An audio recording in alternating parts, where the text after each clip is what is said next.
Bwana Yesu makofi mengi. Pigia Bwana Yesu makofi mengi sana. Haleluya. Haleluya. Haleluya. Haleluya.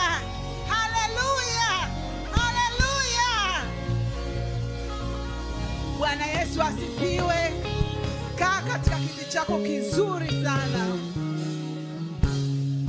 Tunamshukuru Mungu wa Baba yetu wa Kiroho Nabii Sanga kwa uaminifu wake katika maisha yetu. Bwana Yesu asifiwe sana. Bwana Yesu asifiwe. Nimekufurahia sana wewe ambao umefika katika nyumba ya Mungu siku ya leo. Maana utukufu wa Mungu umejaa mahali hapa. Bwana Yesu asifiwe sana. Ni wakati mzuri wa neno la Mungu. Bwana Yesu asifiwe sana. Neno la Mungu, nani anapenda neno la Mungu? Hebu nyosha mkono wako. Neno la Mungu ni kila kitu. Nyosha mkono juu kabisa.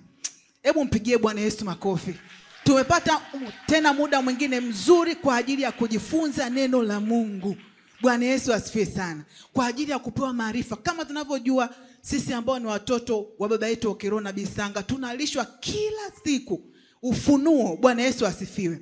Tunapona kwa sababu ya ufunuo. Bwana Yesu asifiwe sana. Tunatoka hatua moja kwenda nyingine kwa sababu ya ufunuo. Bwana Yesu asifiwe sana. Tunakuwa kiroho kwa sababu ya ufunuo, sio kwa sababu ya maandiko. Bwana Yesu asifiwe. Haleluya. Na unabahati kuwa chini ya mtumishi wa Mungu, Baba yetu wa kiroho ambaye kweli Mungu amemuita. Bwana Yesu asifiwe sana. Hatusemi wengine watu Mungu hajawaita, hapana, lakini kuna kusudi Mungu kuweka chini ya huyu baba wa kiroho. Haukuwepo hapa kwa bahati mbaya, haukufika kwa bahati mbaya, na hata siku ya leo haupo kanisani kwa bahati mbaya. Kuna kitu tu ambacho Roho Mtakatifu amekusudia kwenye maisha yako. Cha msingi, tulia, be attentive spiritually. Bwana Yesu asifiwe. Habari ya changamoto zako acha kule nje. Kaa hapa msikize Roho Mtakatifu. Bwana Yesu asifiwe. Kuna namna ambavyo Mungu amefanya kwamba ametupa neno lake kwa ajili ya faida yetu. Ametupa neno lake si kwa ajili yake, kwa ajili yetu sisi. Ila tu haitoshi kujifunza neno halafu ukajua kila kitu. Bila kufanya kwa matendo, huwezi kuona hiyo action ya Mungu kwenye maisha yako. Hauwezi kumuona Mungu bila kuchukua hatua ya kuliishi hilo neno kwa matendo. Bwana Yesu asifiwe sana. Kwa Mungu tu ameweka hivyo. Mimi na wewe hatujui, lakini Mungu ameweka hivyo. Maana yake ni kwamba kunatakiwa utii nyuma ya kila ufunuo ambao unapokea kama mtoto wa Mungu. Bwana Yesu asifiwe. Hebu tulia na Roho Mtakatifu hapo ulipo. Upokee hichi ambacho Roho Mtakatifu anakwenda kukufundisha. Bwana Yesu asifiwe. Ukitulia utasikia akiendelea kukufundisha ndani yako. Bwana Yesu asifiwe sana. Baba anasema kawaambie watoto wa Mungu kwamba there is no way a man can be safe without spiritual guidance. Kama unaandika, andika kichwa cha somo la leo. There is no way a man, au wewe mwenyewe, au mimi mwenyewe, that I can be safe without spiritual guidance. Haiwezekani nikawa salama bila mwongozo wa kiroho. Bwana Yesu asifiwe sana. Haiwezekani ukawa salama bila mwongozo wa kiroho. Haleluya. Kwa maana yake ni kwamba Mungu hawezi kushuka mwenyewe akaanza kuniongoza. Hakuna mtu amewahi kumuona Mungu kwa macho. Maana yake ni kwamba Mungu ana utaratibu wake. Bwana Yesu asifiwe. Kwa amenifundisha kwa kina sana, na naamini kwamba Roho Mtakatifu ananitumia kama chombo tu. Bwana Yesu asifiwe.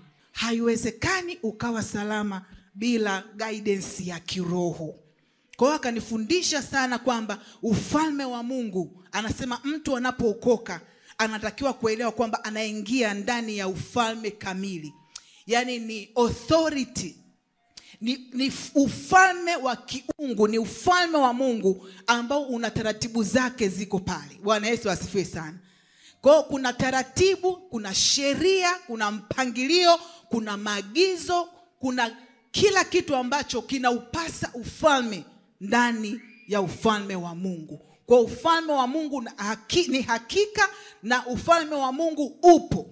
Maana yake kama kuna ufalme wa Mungu, maana yake kuna ufalme wa giza, nao wana taratibu zao. Bwana Yesu asifiwe sana. Kwa hiyo amenielewesha sana, mwishoni kaelewa kwamba kumbe sitakiwi kuishi tu kama anayeishi kiholela ndani ya ufalme wa Mungu. Bwana Yesu asifiwe sana. Kumbe natakiwa kuwa serious, natakiwa kuwa na commitment nikiwa ndani ya ufalme wa Mungu. Bwana Yesu asifiwe. Kumbe ufalme una taratibu zake, na maana yake ni kwamba haufanyi kinyume na taratibu zake. Maana yake ni kwamba mimi ambaye nimeamua kuingia ndani ya ufalme wa Mungu, natakiwa kuelewa kwamba the authority of God, the kingship of God is a very serious kingship. Is a very serious kingship. Bwana Yesu asifiwe sana.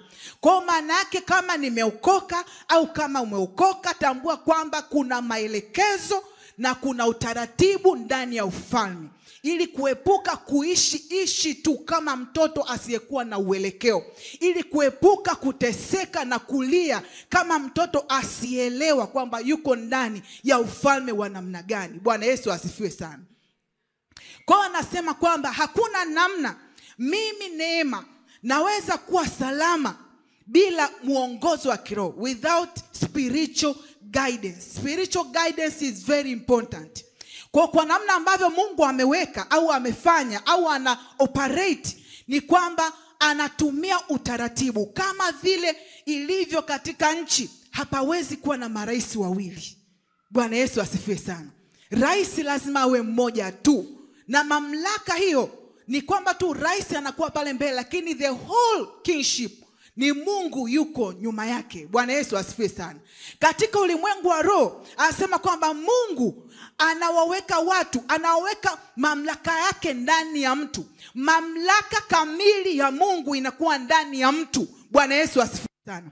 Bwana Yesu asifiwe. Kwa mamlaka kamili inakuwa ndani ya mtu ambaye Mungu mwenyewe amemchagua kwa vigezo vyake. Anaweza kuonekana asiyefaa labda machoni pako au pangu, anaweza kuonekana kama mzembe hivi, anaweza kuonekana kama msela hivi, anaweza kuonekana asiyenukia sana perfume labda, anaweza kuonekana labda yuko simple, anaweza kuongea na mtu yoyote, anaweza kuonekana tunacheza wote, anaweza kuonekana tunajadili, tunacheka. Lakini asema watoto wa Mungu lazima waelewe ya kwamba huyu mtu ameibeba mamlaka kubwa sana ya kimungu. Bwana Yesu asifiwe. Na anatembea na jeshi kubwa sana kutoka mbinguni. Bwana Yesu asifiwe sana. Kwa kila mtoto ambaye amewekwa chini ya huyo mtumishi wa Mungu, aidha awe mweupe, mweusi, mwekundu, wa kijani, aidha anaonekana msela au hana tabia au hayuko smart kama ulivyotegemea, lakini kuna mamlaka ya kiungu ambayo inatembea naye. Bwana Yesu asifiwe sana. Hiyo yeye anakuwa ametangulizwa, yani anakuwa ni chombo tu. Bwana Yesu asifiwe. Lakini Mungu na jopo lake wako ndani yake, wanatembea naye. Bwana Yesu asifiwe. Kwa akisema hiki hapana, maana yake ni kwamba mtoto wa Mungu umeambiwa hiki hapana, usifanye kweli. Bwana Yesu asifiwe.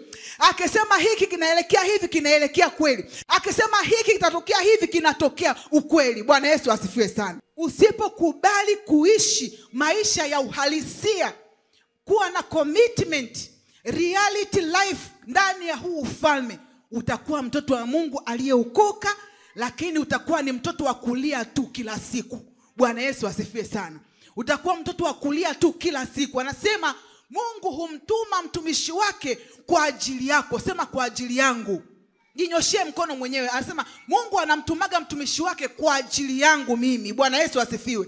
Alikuja, kwa mfano, ulijikuta chini ya Nabii Sanga kwa sababu yako. Nabii Sanga alitumwa kwa sababu yako wewe uliyevaa gauni, wewe uliyevaa suruali. Bwana Yesu asifiwe. Wewe kwa jina lako, asema Mungu alimtuma kwa ajili yako. Kwa lazima utambue mamlaka iliyo ndani yake. Lakini kutambua mamlaka tu hakusaidii. Unatakiwa kuelewa kwamba mamlaka alionayo, ulinzi alionao, ukuu alionao, kila chochote ambacho anatembea nacho kitakufuata pale tu utakapoamua kuishi maisha ya uhalisia, maisha ya utii, na kutambua kwamba hii ni mamlaka ya kiungu. It's not about man, it's about God. Kwa lazima uwe na jicho jingine la kiroho kila siku ya maisha yako, kujua kwamba kuna mamlaka ya kiungu ambayo mimi niko chini yake. Bwana Yesu asifiwe. Lazima uishi maisha ya utii, maisha kuelewa kwamba it is God himself. He is not about man. Kwa the moment unagundua kwamba ni Mungu, that same moment hiyo mamlaka inatembea na wewe. Bwana Yesu asifiwe.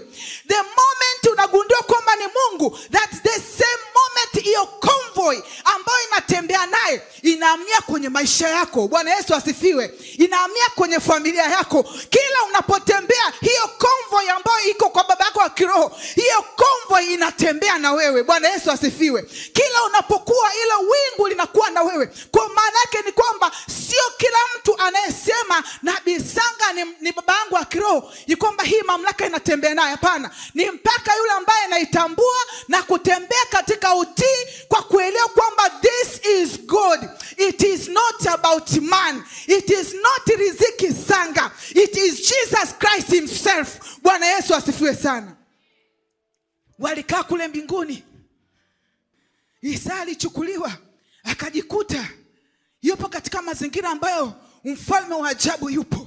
Bwana Yesu asifiwe sana. Akasema nikamuona amekaa katika kiti cha enzi. Alikuwa akiongea habari za Yesu Kristo mwenyewe. Bwana Yesu asifiwe sana. Na wale malaika wakiwa wamemzunguka pale. Bwana Yesu asifiwe. Alipotambua kwamba kumbe nimejikuta mahali ambapo kuna ufalme wa Mungu, nimekutana na mfalme mwenyewe, akasema ole wangu mimi ambaye midomo yangu ni michafu. Kila mmoja anafahamu historia hii. Bwana Yesu asifiwe. Anasema ghafla akasema karuka malaika mmoja, akaenda akamgusa kinywa chake kwa kaa la moto. Haleluya. Akamwambia kwa sababu nimekugusa uovu wako umeondolewa. Haleluya. Na kwa sababu nimekugusa dhambi yako imefunikwa. Isaya huyu ambaye tunamsema ambaye alikuwa ni nabii mkubwa sana. Bwana Yesu asifiwe. Baada ya yule malaika kumgusa kinywa chake kwa kaa la moto, Biblia yangu inaniambia ya kwamba hiyo sasa Mungu akauliza tumtume nani? Akauliza tumtume nani? Bwana Yesu asifiwe.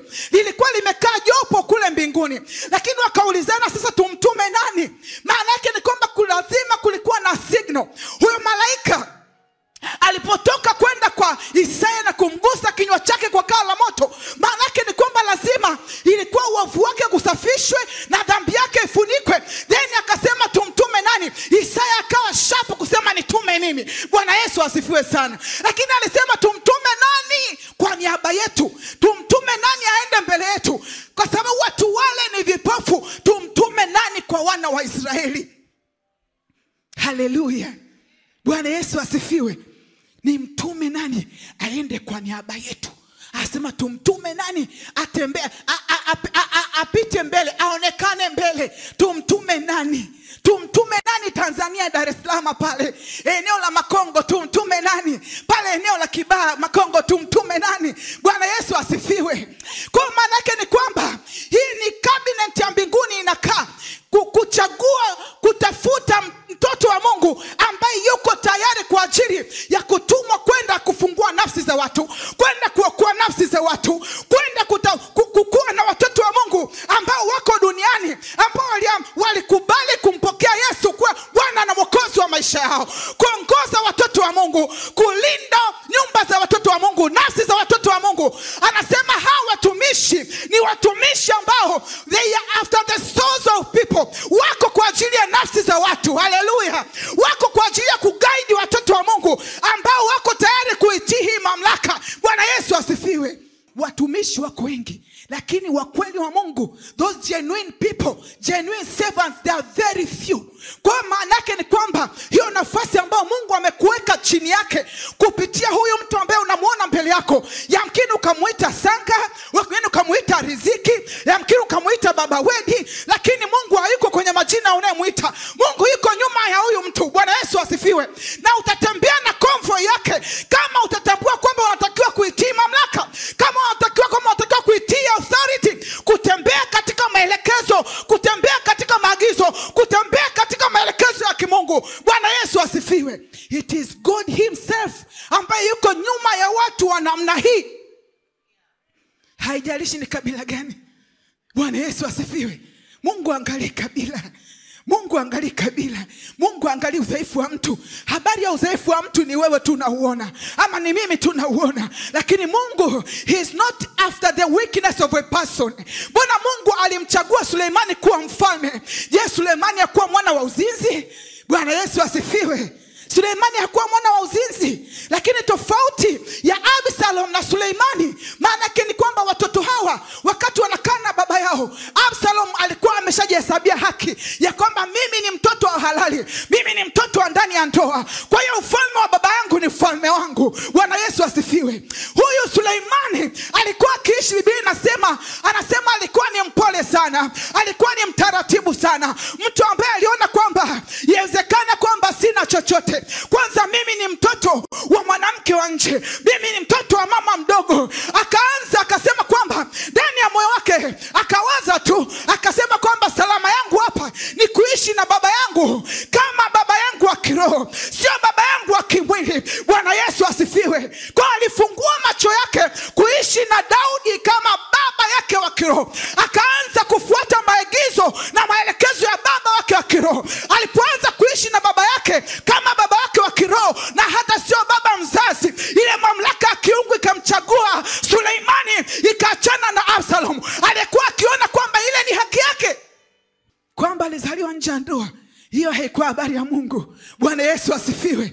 Haijalishi unajihesabia ni kitu gani kimetokea kwenye maisha labda ya mtumishi wa Mungu huko nyuma. Sisi sio biashara yetu. Sisi kazi yetu ni kuchungulia tu. Je, kuna Roho Mtakatifu ndani ya huyu mtu? Je, kuna Mungu ndani ya huyu mtu? Kama una Roho Mtakatifu ndani yako, atashuhudia pamoja na roho yako, alafu atakufundisha na kukuelekeza namna ya kutii ili kutembea na hii mamlaka.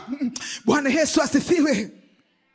Usikae chini ya mtumishi wa Mungu namna hii alafu ukapata hasara. Ni mbaya kupata hasara. Haiwezekani ukawa salama bila spiritual guidance. Na pia mtu anaweza kuwa chini ya mamlaka ya kiungu namna hii, lakini asitembee kama mtoto ambaye ni mtoto wa mfalme. Asitembee katika utii, asielewe. Yamkini ana elimu kubwa sana ya maandiko, brochure nazo nyingi, lakini mtoto ambaye anaishi tu kama haelewi kwamba kuna utaratibu na kuna maagizo na kuna maelekezo namna ya kutembea na huyu mtu, na huyu Mungu. Bwana Yesu asifiwe. Lakini utambue tu kwamba hiyo mamlaka haiwezi tu kutembea na wewe peke yako. Kama umefanikiwa kutembea na mamlaka hii iliyo ndani ya mtumishi wa Mungu, maana yake ni kwamba hii mamlaka itakuwa kwenye kila kitu chako. Bwana Yesu asifiwe. Ndivyo mamlaka ilivyokuwa kwenye kila kitu cha Ayubu. Shetani akamwambia Mungu, wewe umemzingira kwenye kila eneo, umemzingira kwenye mifugo yake, umewazingira watoto wake. Bwana Yesu asifiwe. Umezingira magari yake, umezingira ngamia zake, umezingira mbuzi na kondoo wake. Ndivyo hivyo ambayo mamlaka ya Jehova wedi haiwezi kukuacha wewe pamoja na nyumba yako, kwa sababu walitumwa kwa ajili ya kuokoa nafsi.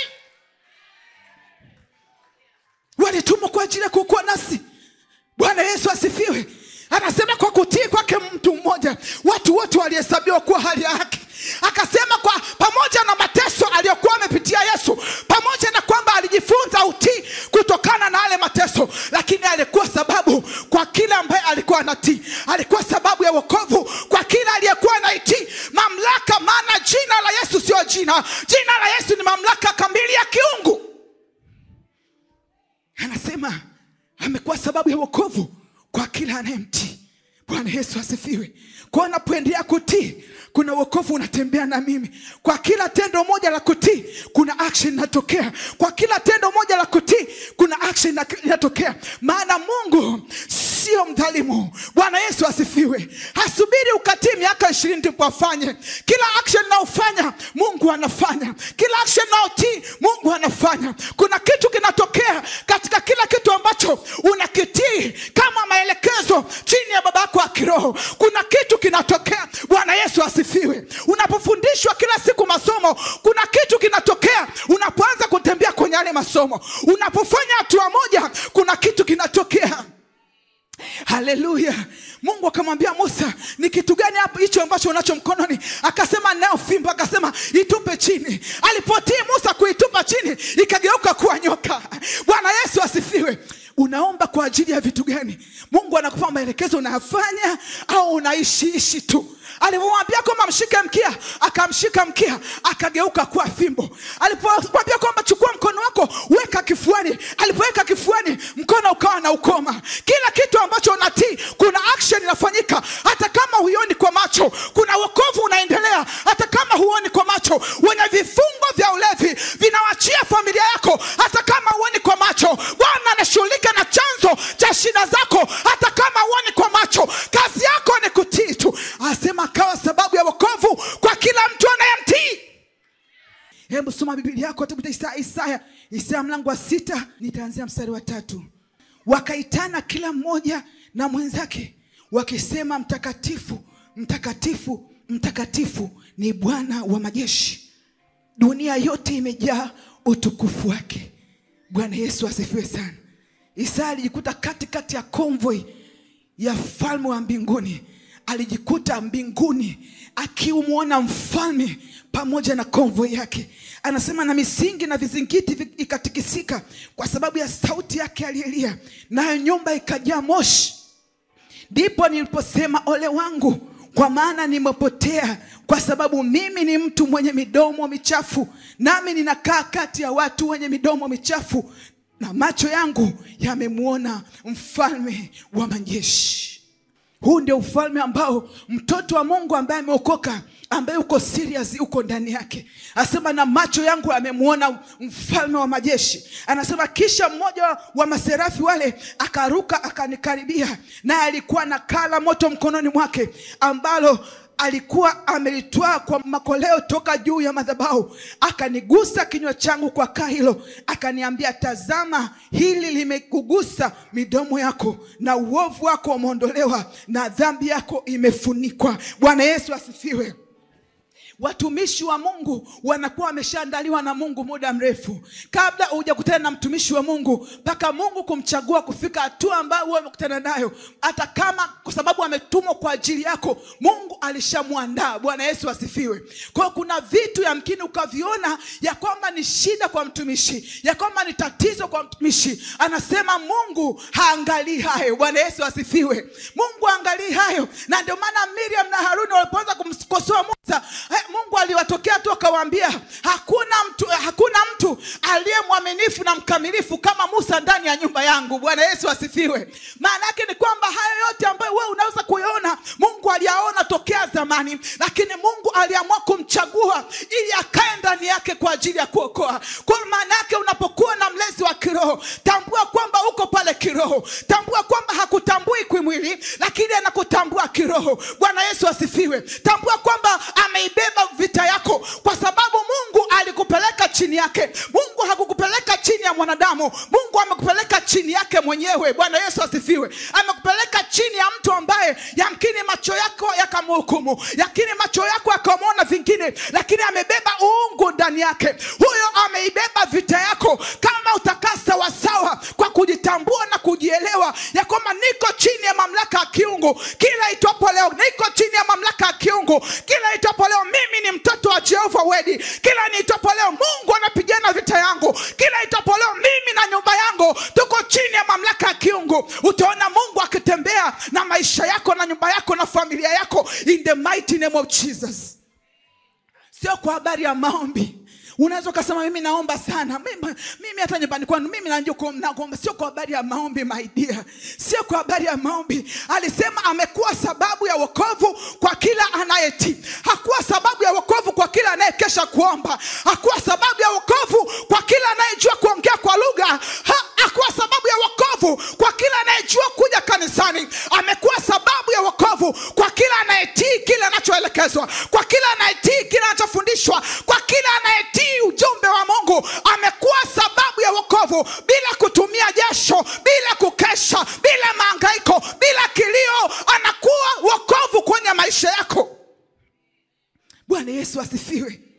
Angalia habari ya wana wa Israeli. Maandiko yanasema kwamba walilia sana. Walilia sana. Walikuwa wakilia kwa miaka yote 400 na kitu. Walikuwa wakilia, lakini hapakuwa na msaada. Bwana Yesu asifiwe sana. Mpaka Mungu alivyoamua kukaa ndani ya Musa, ndio msaada ukaonekana. Bwana Yesu asifiwe. Mpaka Mungu alivyoamua kukaa ndani ya Musa, ndio wana wa Israeli wakapata msaada wa kutolewa katika nyumba ya utumwa. Bwana Yesu asifiwe. Yamkini ulikotoka kule umefika mahali hapa. Yamkini wengi wako hapa, lakini wanatamani prophecy kila siku. Wanatamani kuombewa mambo yao kila siku. Wanatamani kutolewa kwenye shida zao kila siku. Wanatamani kuonana baba wa kiroho kila siku. Unatakiwa kuelewa, unatakiwa kupata muda wa kujifunza, kupata msingi wa kujua Jehova Edi ni nani, na ndipo ujifunze kutii na kuelewa mamlaka ya kiungu. Wewe miujiza kwako itakuwa ni kila siku. Kumuona Mungu kwako ni kila siku. Unakuwa mtoto halisi ambaye ni kama mtoto mdogo akijua niko chini ya baba yangu. Bwana Yesu asifiwe. Niko chini ya mfalme wa majeshi. Niko chini ya Mungu wa miungu ambaye ananijua sawa sawa, ambaye ananilinda, ambaye ananipenda, ambaye amenichagua. Niko chini ya Mungu, siko chini ya mwanadamu. Kwa Mungu akamtuma Musa, na ndipo alipoanza kupata msaada. Bwana Yesu asifiwe sana. Asa Mungu akakaa ndani ya Musa. Mungu akamwambia Musa, chukua na hiyo fimbo na ukafanye hivi ninavyokuelekeza, ili watambue kwamba ni Mungu ambaye amekutuma. Bwana Yesu asifiwe. Ili watambue kwamba ni Mungu ambaye amekutuma. Anasema Musa aliporudi kwa Farao baada ya miaka kadhaa, alirudi wakati ambapo Mungu alikuwa amemtuma sasa kuingia kwa Farao. Lakini kwa namna ambavyo alikuwa ameingia, Farao alijua huyu ni sio Musa wa zamani. Huyu ni kitu kingine. Bwana Yesu asifiwe sana. Maana alipodusha tu ile fimbo ikawa nyoka, Farao akasema this is something else. Huyu sio Moses ambao alikuwa katika nyumba hii. Huyu sio Musa wa kawaida. Huyu kuna Mungu yuko nyuma yake. Bwana Yesu asifiwe. Na ndio maana hakuita majeshi yake, hakuita vifaru, hakuita ngamia, hakuita majeshi yake kama mfalme wa kawaida, bali aliita wachawi. Akasema kaita wachawi wa nchi nzima kuja pale kwa sababu ya mtu mmoja tu. Kwa it was a spiritual battle. Bwana Yesu asifiwe. It was a spiritual battle. Farao kaita wote, wakaja wakatupa fimbo zao na wenyewe zikageuka kuwa nyoka.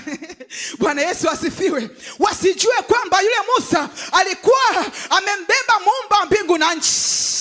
Wasijue kwamba ile nyoka haikuwa nyoka ya kawaida. Akasema yule nyoka alipoanza kumeza zile nyoka za wale wachawi, anasema wale nyoka wadogo wa wachawi walikuwa those are our battles.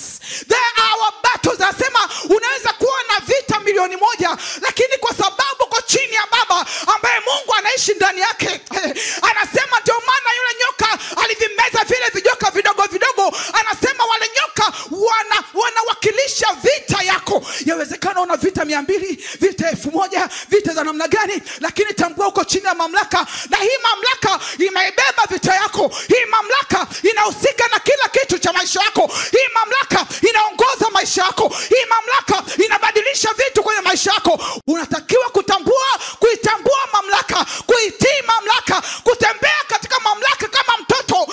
Haleluya. Anasema Farao akasema huyu sio Musa wa kawaida. Hii kuna kitu kimeingilia ufalme huu. Hakuhangaika na magari, hakuhangaika na punda, hakuhangaika na silaha. Akaita spiritual things. Bwana Yesu asifiwe. Upewe nini tena zaidi ya babako wa kiroho na Bisanga? Mimi siongee kwa habari ya kabila yake, siongee kwa habari ya jina lake. Ninatamba naye kwa sababu mimi ni mtoto wake, na ni matokeo ya huduma hii. Bwana Yesu asifiwe. I know I am a child. Natambua mimi ni mtoto mdogo, lakini niko chini ya mamlaka. Na ninatambua ninaishi nikideka, maana sipati shida ya kuomboleza kama zamani, sipati shida ya kukesha kama zamani. Kama kuna kitu kinakorofisha, namwambia Jehova Wedi, mimi ni mtoto wako. Mimi ni mtoto wako. Hii kitu inanisumbua. Ikisumbua kitu na kwenda kwa baba straight. Sina haja ya kufunga nipate vidonda vya tumbo. Mifungo isiyokuwa na maelekezo kwangu hapana. Ninajua nina baba. Napokwenda kumweleza kitu changu, akisema kwamba God is in your side, nachukua lile neno naendelea na maisha yangu. Bwana Yesu asifiwe. Haleluya. Uko chini ya Mungu. Tambua kwamba uko chini ya Mungu. Wala usihangaike mtoto wa Mungu, lakini pia usiwe na mtoto wenye kiburi. Mtoto usiamini. Bwana Yesu asifiwe. Unapokuwa na swali ama umekoma mahali unapotafuta msaada kwa Baba, tambua kwamba si yule unayemuona, bali ni Mungu wa miungu anaongea na wewe, bali ni Mungu wa miungu anapigana vita yako, bali ni Mungu na miungu ambaye anakulea, anakukuza, anakufunika, anakulinda, anakukuza kila siku itwapo leo. Bwana Yesu asifiwe. Isikusumbue. Bwana Yesu asifiwe sana. Isikusumbue. Hivyo vita ni kiasi gani uko chini ya Baba? Watu wasiokuwa na Baba wa namna hii huwa wanaomboleza kila siku. Wanalia tu kitu kidogo. Watu hawalali. Namkini kuna mtu pia yuko chini ya Baba, lakini bado anateseka kwa sababu alikosa maarifa hii. Alikosa maarifa hii. Haikuishia hapo, lakini ukiangalia safari yao, walikuwa wakitembea na nguzo ya wingu wakati wa mchana. Wingu lilikuwa linatembea nalo wakati wa mchana, wanatembea nao wakati wa mchana. Lile wingu likisimama na wenyewe wanasimama. Bwana Yesu asifiwe. Wakati wa usiku palikuwa na nguzo ya moto. Ile nguzo ikisimama na wenyewe wanaweka kambi pale. Ikisimama miezi 3 na wenyewe wanaweka kambi pale. Bwana Yesu asifiwe.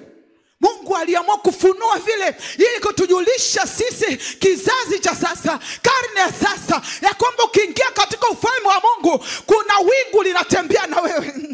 You are not an ordinary woman. You are not an ordinary man. Familia yako sio ya kawaida. Kuna wingu imefunika familia yako. Kuna wingu inakufunika unapokuwa kazini. Lile wingu limekufunika. Unapokuwa umelala usiku, nguzo ya moto imekuzunguka.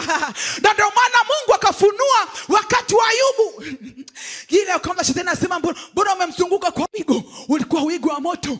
Wigo wa moto, moto usiojulikana unaanzia wapi na unaishia wapi. Umezunguka nyuma yako, umezunguka familia yako. Hiyo unatakiwa ulijue. Hilo mimi nalijua, sijui wewe. Mimi nalijua kwa nyumbani kwangu, najua hivyo. Sijui wewe.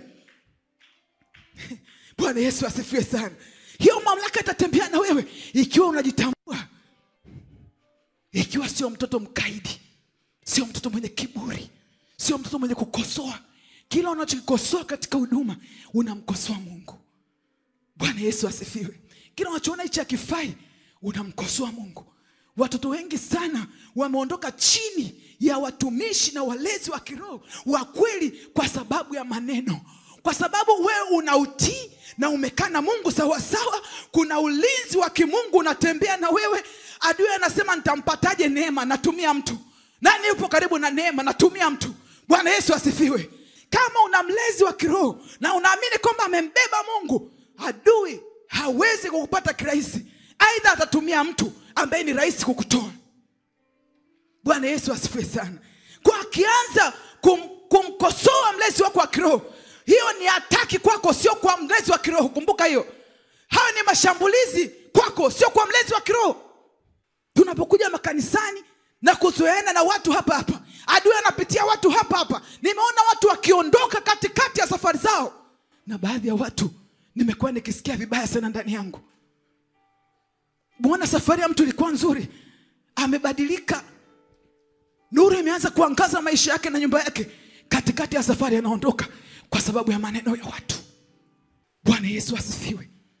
Bwana Yesu asifiwe. Ni mamlaka. Chukulia serikali na majeshi. Chukulia serikali na jeshi. Ilipotokea vita kati ya Tanzania na Uganda miaka ile, nini kilipigana kwa niaba yetu? Nini kilipigana? Watu gani walipigana kwa niaba yetu? Walikuwa wanajeshi. Kwa Mungu ni zaidi. Kama majeshi ya nchi yanaweza kupigana kuhakikisha usalama wa watu wao, kwa Mungu ni zaidi. Kwa Mungu ni zaidi. Bwana Yesu asifiwe. Bwana Yesu asifiwe. Mungu aliamua kufungua macho ya Elisha kuona namna ambavyo baba yake alikuwa anachukuliwa siku ile. Elia akamwambia Elisha, ukiniona nitakapochukuliwa tu, hicho ambacho nakitaka utakipata. Bwana Yesu asifiwe. Maana alimwambia kwamba nitataka tu sehemu ya roho yako maradufu. Elia akamwambia umeomba kitu kigumu, lakini ukiniona nitakapotwaliwa tu unacho hicho kitu. Bwana Yesu asifiwe. Kwa yamkini Elisha hakuwahi kujua baba yake ni mtu wa namna gani. Kumbe kuna jeshi wanatembea nalo, kuna ulinzi unatembea nao, kuna government ya mbinguni. Baba yetu akiwa anasema ilikuwa ni government ya mbinguni. Hiyo government ya mbinguni ndio iliyoko ndani na juu ya mtumishi wa Mungu Nabii Sanga. Kuna government ya mbinguni inatembea naye. Kuna watu wa ulinzi wanatembea nao wasioonekana. Maandiko yanasema ghafla Elisha akaona magari ya moto, farasi na panda farasi. Ilitokea vurugu pale sio kwa kawaida. Bwana Yesu asifiwe. Ghafla kumwona baba yake tena. Lakini kwa nini alionyeshwa? Roho Mtakatifu aliruhusu ili kukujulisha mimi na wewe uelewe ufalme ambao uko ndani yake. Bwana Yesu asifiwe sana. Haleluya. Haleluya. Isitoshe bado Mungu akaendelea kutufunulia. Unaweza kuona pale ambapo wale maadui walikuwa wakimtafuta Elisha. Bwana Yesu asifiwe. Mtumishi akawa anasema baba yangu ole wetu hapa tunauawa. Akasema ise walio upande wetu ni wengi kuliko walio upande wa adui zetu. Bwana Yesu asifiwe. Sio kila mtu atatembea leni neno akaliona, bali ni yeye tu anayetambua kwamba ufalme wa Mungu ni hakika, na ufalme wa Mungu una taratibu zake, na ufalme wa Mungu una taratibu zake. Ufalme wa Mungu unaangalia kutii kwako, ufalme wa Mungu unaangalia submission yako. Ufalme wa Mungu unakutafuta wewe kutii na kunyenyekea na kubow before that kingship.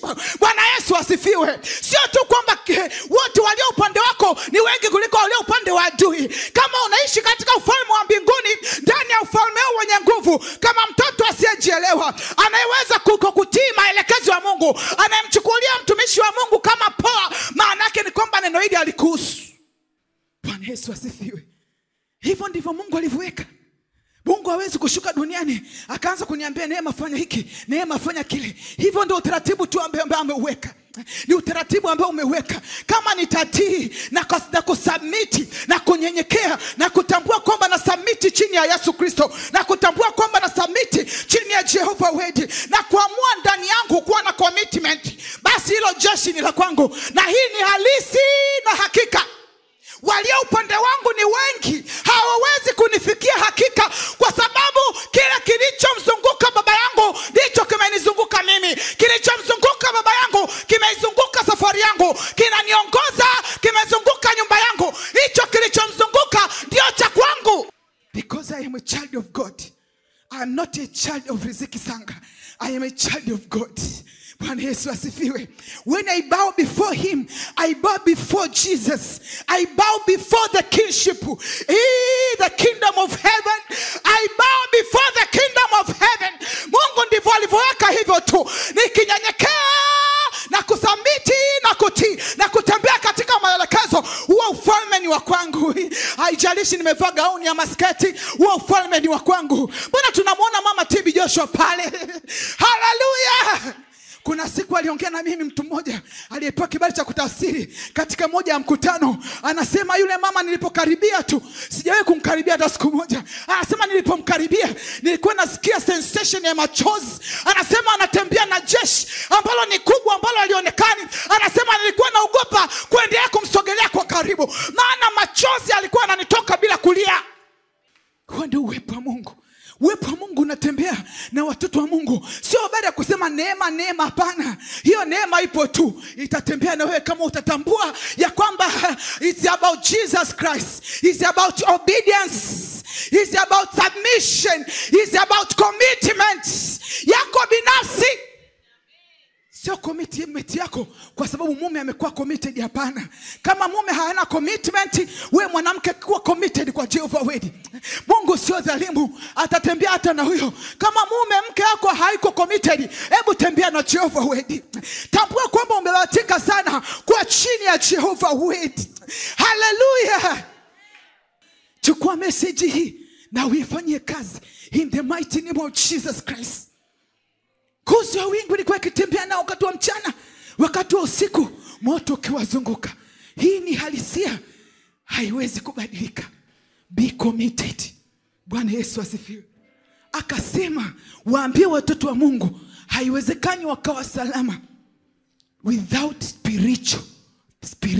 spiritual guidance. Without spiritual guidance haiwezekani. Na falme ziko mbili tu. Kuna ufalme wa giza na ufalme wa mbinguni. Ufalme wa Mungu, hakuna katikati. Na ndio maana kama unamtajataja Yesu na una mambo yako mengine, humtaki kufuata Yesu kwa matendo, ni vyema ukadhama kwenye dhambi moja kwa moja, ukijua kwamba sitaki kupata hasara. Siku ukiamua kuja kwa Yesu, ingia mzima na hauwezi kupata hasara. Bwana Yesu asifiwe sana. Falme ziko mbili tu. Falme ziko mbili tu. Mbinguni wana utaratibu wao. Kama vile ambavyo Isaya alipewa assignment, anasema hao watumishi wa Mungu wanapewa assignment, wamekuja kwa ajili ya assignment maalumu kwa ajili ya Diana, assignment maalumu kwa ajili ya Neema, assignment maalumu kwa ajili ya Flora. Taja jina lako pale. Wamebeba assignment kwa ajili ya maisha yako. Wengine wanachezea maisha yao, wanakaa chini ya mtumishi wa Mungu, wanamdampa huku, wanakwenda mengine wanadampa huku, wanakuwa watoto wasioeleweka. Bwana Yesu asifiwe. Angalia, usiishi maisha ya kupata hasara.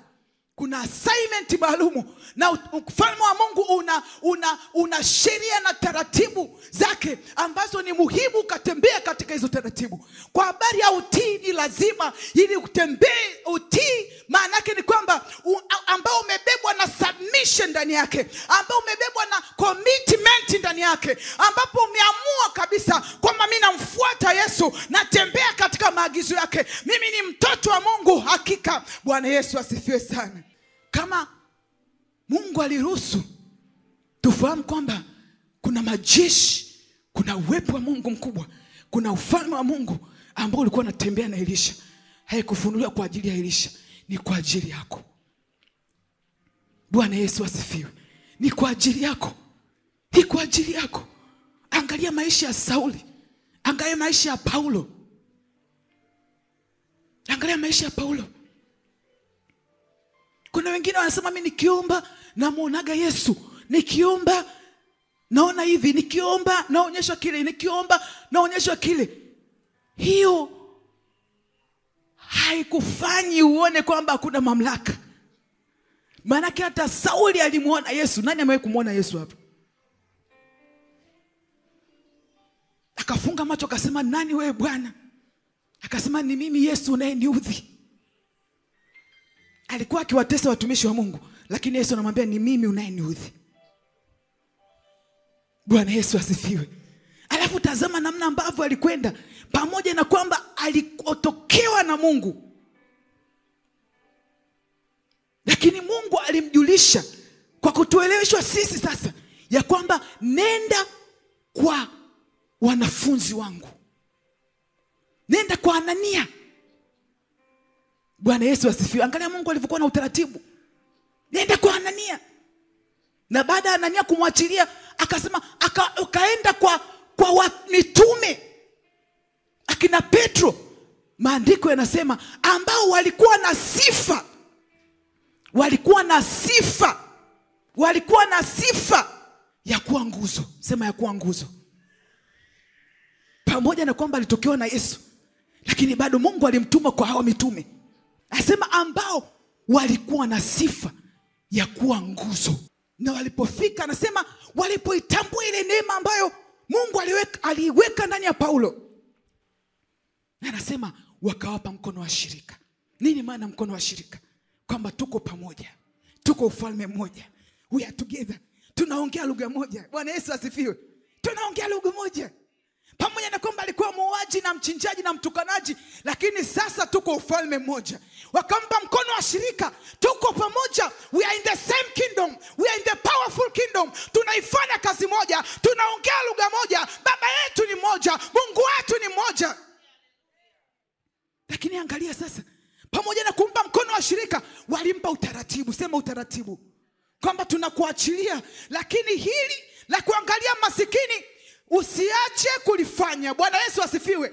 Angalia sana, pamoja na kwamba Mungu ameweka neema iliyokuu ndani yako, lakini kuna utaratibu ambao wale waliokuwa na sifa ya kuwa nguzo, walikuwa na sifa ya kuwa majenerali. Bwana Yesu asifiwe. Walioachiliwa mamlaka ndani yao, wenye sifa ya kuwa miamba wa kanisa. Bwana Yesu asifiwe. Alienda kunyenyekea kwao. Ni wao tu baada kumpa mkono wa shirika na akampa utaratibu. Sema utaratibu. Wewe ni nani ambaye ufuate utaratibu? Ufalme wa Mungu na utaratibu. Ufalme wa Mungu na utaratibu. Anasema ni jambo moja tu, usiwasahau maskini. Paulo akasema na hilo nilikaza sana kulishika. Mtu aliandika vitabu vyote vile. Unaweza kuwa unavijua vitabu kuliko mimi. Kwa habari ya Waebrania alikuwa Paulo. Kwa habari ya Wakolosai alikuwa Paulo.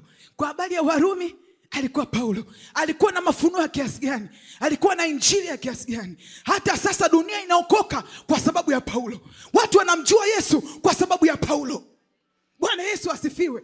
Lakini anasema alishika, alitembea kwenye maagizo, alitembea kwenye maelekezo. Kama aliyekuwa na neema kubwa kiasi kile, alitembea kwenye maelekezo ya majenerali waliokuwa na sifa ya kuwa nguzo ya kanisa la Yesu Kristo aliyoacha duniani. Mimi na wewe ni nani wasiofuata maelekezo? Utabaki ukilia kila siku, usielewe maisha yako ya kiroho kwa sababu ya kutokutii. Bwana Yesu asifiwe. Yamkini unakuja kanisani kama urembo tu, unashindwa kuelewa this is the kingdom of God in heaven. Bwana Yesu asifiwe. Unaweza kuona mbona mambo yanatokea nyumbani kwangu uelewe. Mbona mambo yanatokea nyumbani kwangu sielewi yanatokeaje. Ni kwa sababu kuna mamlaka inashughulika na nyumba yako. Hiyo mamlaka ulioamua kuitii. Hiyo mamlaka ulioamua kuwa committed into. Hiyo mamlaka ulioamua kuitii. Haijalishi unapitia kitu gani, endelea kumtii Jehovah wetu. Submit under him. Kuwa mtoto chini yake. Habari ya mtumishi wa Mungu sio kazi yako. Bwana Yesu asifiwe. Haleluya. Anasema kama Paulo alikuwa mtumishi wa Mungu mkuu namna hii, sembuse mimi na wewe. Kazi yetu tuko tu. Nasariki POG. Kila siku namwombaga Mungu hichi. Hata anipi. Hata mimi najua kuomba Bwana. Nitajifungia nyumbani kwangu pale, naangalia Emmanuel TV, naomba wewe namaliza. Naomba mbona Bwana pazia la hekalu lipasuka mara mbili? Maana kila mtu tu ana nini? Ana kibali, ana nafasi ya kwenda mbele za Mungu. Hata mimi naweza kufunga na kuomba. Mungu ana utaratibu wake. Mungu ana utaratibu wake. Bwana Yesu asifiwe. Mungu ana utaratibu wake. The spiritual guidance, maelekezo ya kiroho. Ni makanisa machache, sipo hapa kukaa kuhukumu makanisa, lakini ni mahali pachache kuna walezi wa kiroho. Mahali pengi ni watumishi wa kusalisha na kuingiza ibada, lakini sio walezi wa kiroho. And life is more spiritual. Hii kitu ambao umevaa, ni box. Sema box. Ni box. Haina tofauti na udongo na bustani unaolimpa pale nyumbani kwako. Mtu anapoondoka duniani anapozikwa, anazikwa na kwa udongo. Sinaeleka paka hapo. Life is more spiritual. Enter into the spiritual realm.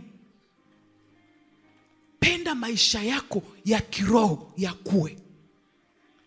Penda maisha yako ya kiroho yapendeze. Bwana Yesu asifiwe. Mtu akifa kiroho amekufa kimwili. Na ufalme wa Mungu is very sensitive. The moment you disobey, the same moment you are in another kingdom. Na ndio maana ukiacha kumtii Mungu unakosa amani. Nasema uongo? Ukiacha kumtii Mungu unaanza kujisikia vibaya. Nasema uongo? Unajisikia guilty. Maana yake ni kwamba kuna mahali umehamia sehemu nyingine. Hivyo ndivyo ambavyo uzi ule ulivyo mwembamba. Kwa namna ambavyo Mungu alikuwa akitembea na Sauli, na alipoacha kutii tu kwa kitu kimoja, Sauli hakuacha kutii kwa mwaka mzima.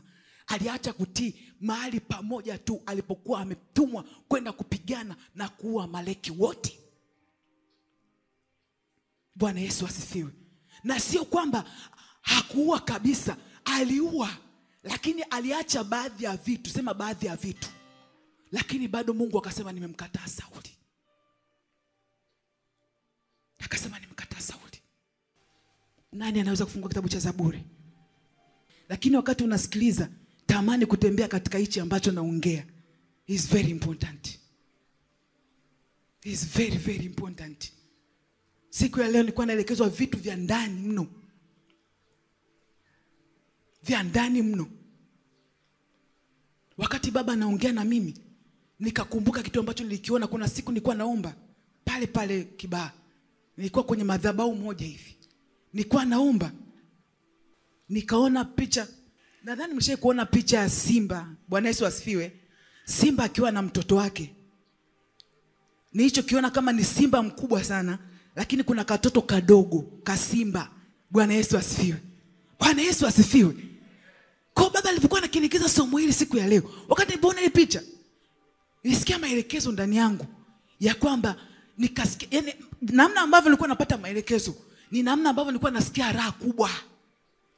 Bwana Yesu asifiwe. Yani kwamba is the authority of God.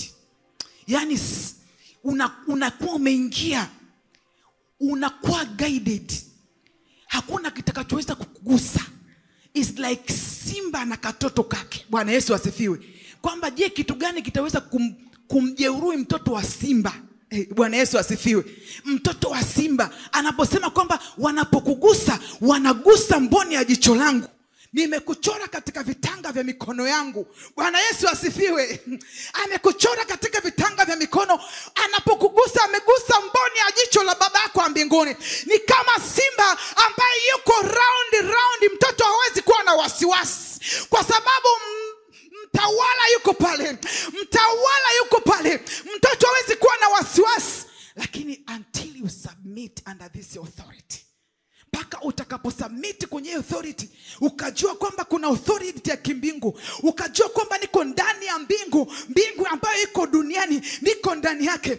Unapokuwa ndani ya ufalme wa namna hiyo, unakuwa behave kama mtoto. Bwana Yesu asifiwe. Unakuwa ni mtoto, uko mahali pa kugonga hodi, una mahali pa kugonga hodi ya kwamba nina tatizo hili, ya kwamba baba anajua nina tatizo hili, ya kwamba baba anajua nina tatizo hili, ya kwamba baba anajua kesho yangu. Anaposema na kesho yako, ni nini uanze kuisumbukia? Alikuwa anamaanisha kwamba niko pale kwa ajili yako. Alikuwa anamaanisha kwamba kwenye safari yako niko na wewe. Alikuwa anamaanisha kwenye jaribu lako nilishapita zamani na kujua utapita, utatoka kwa ushindi kwa sababu niko pale kwa ajili yako.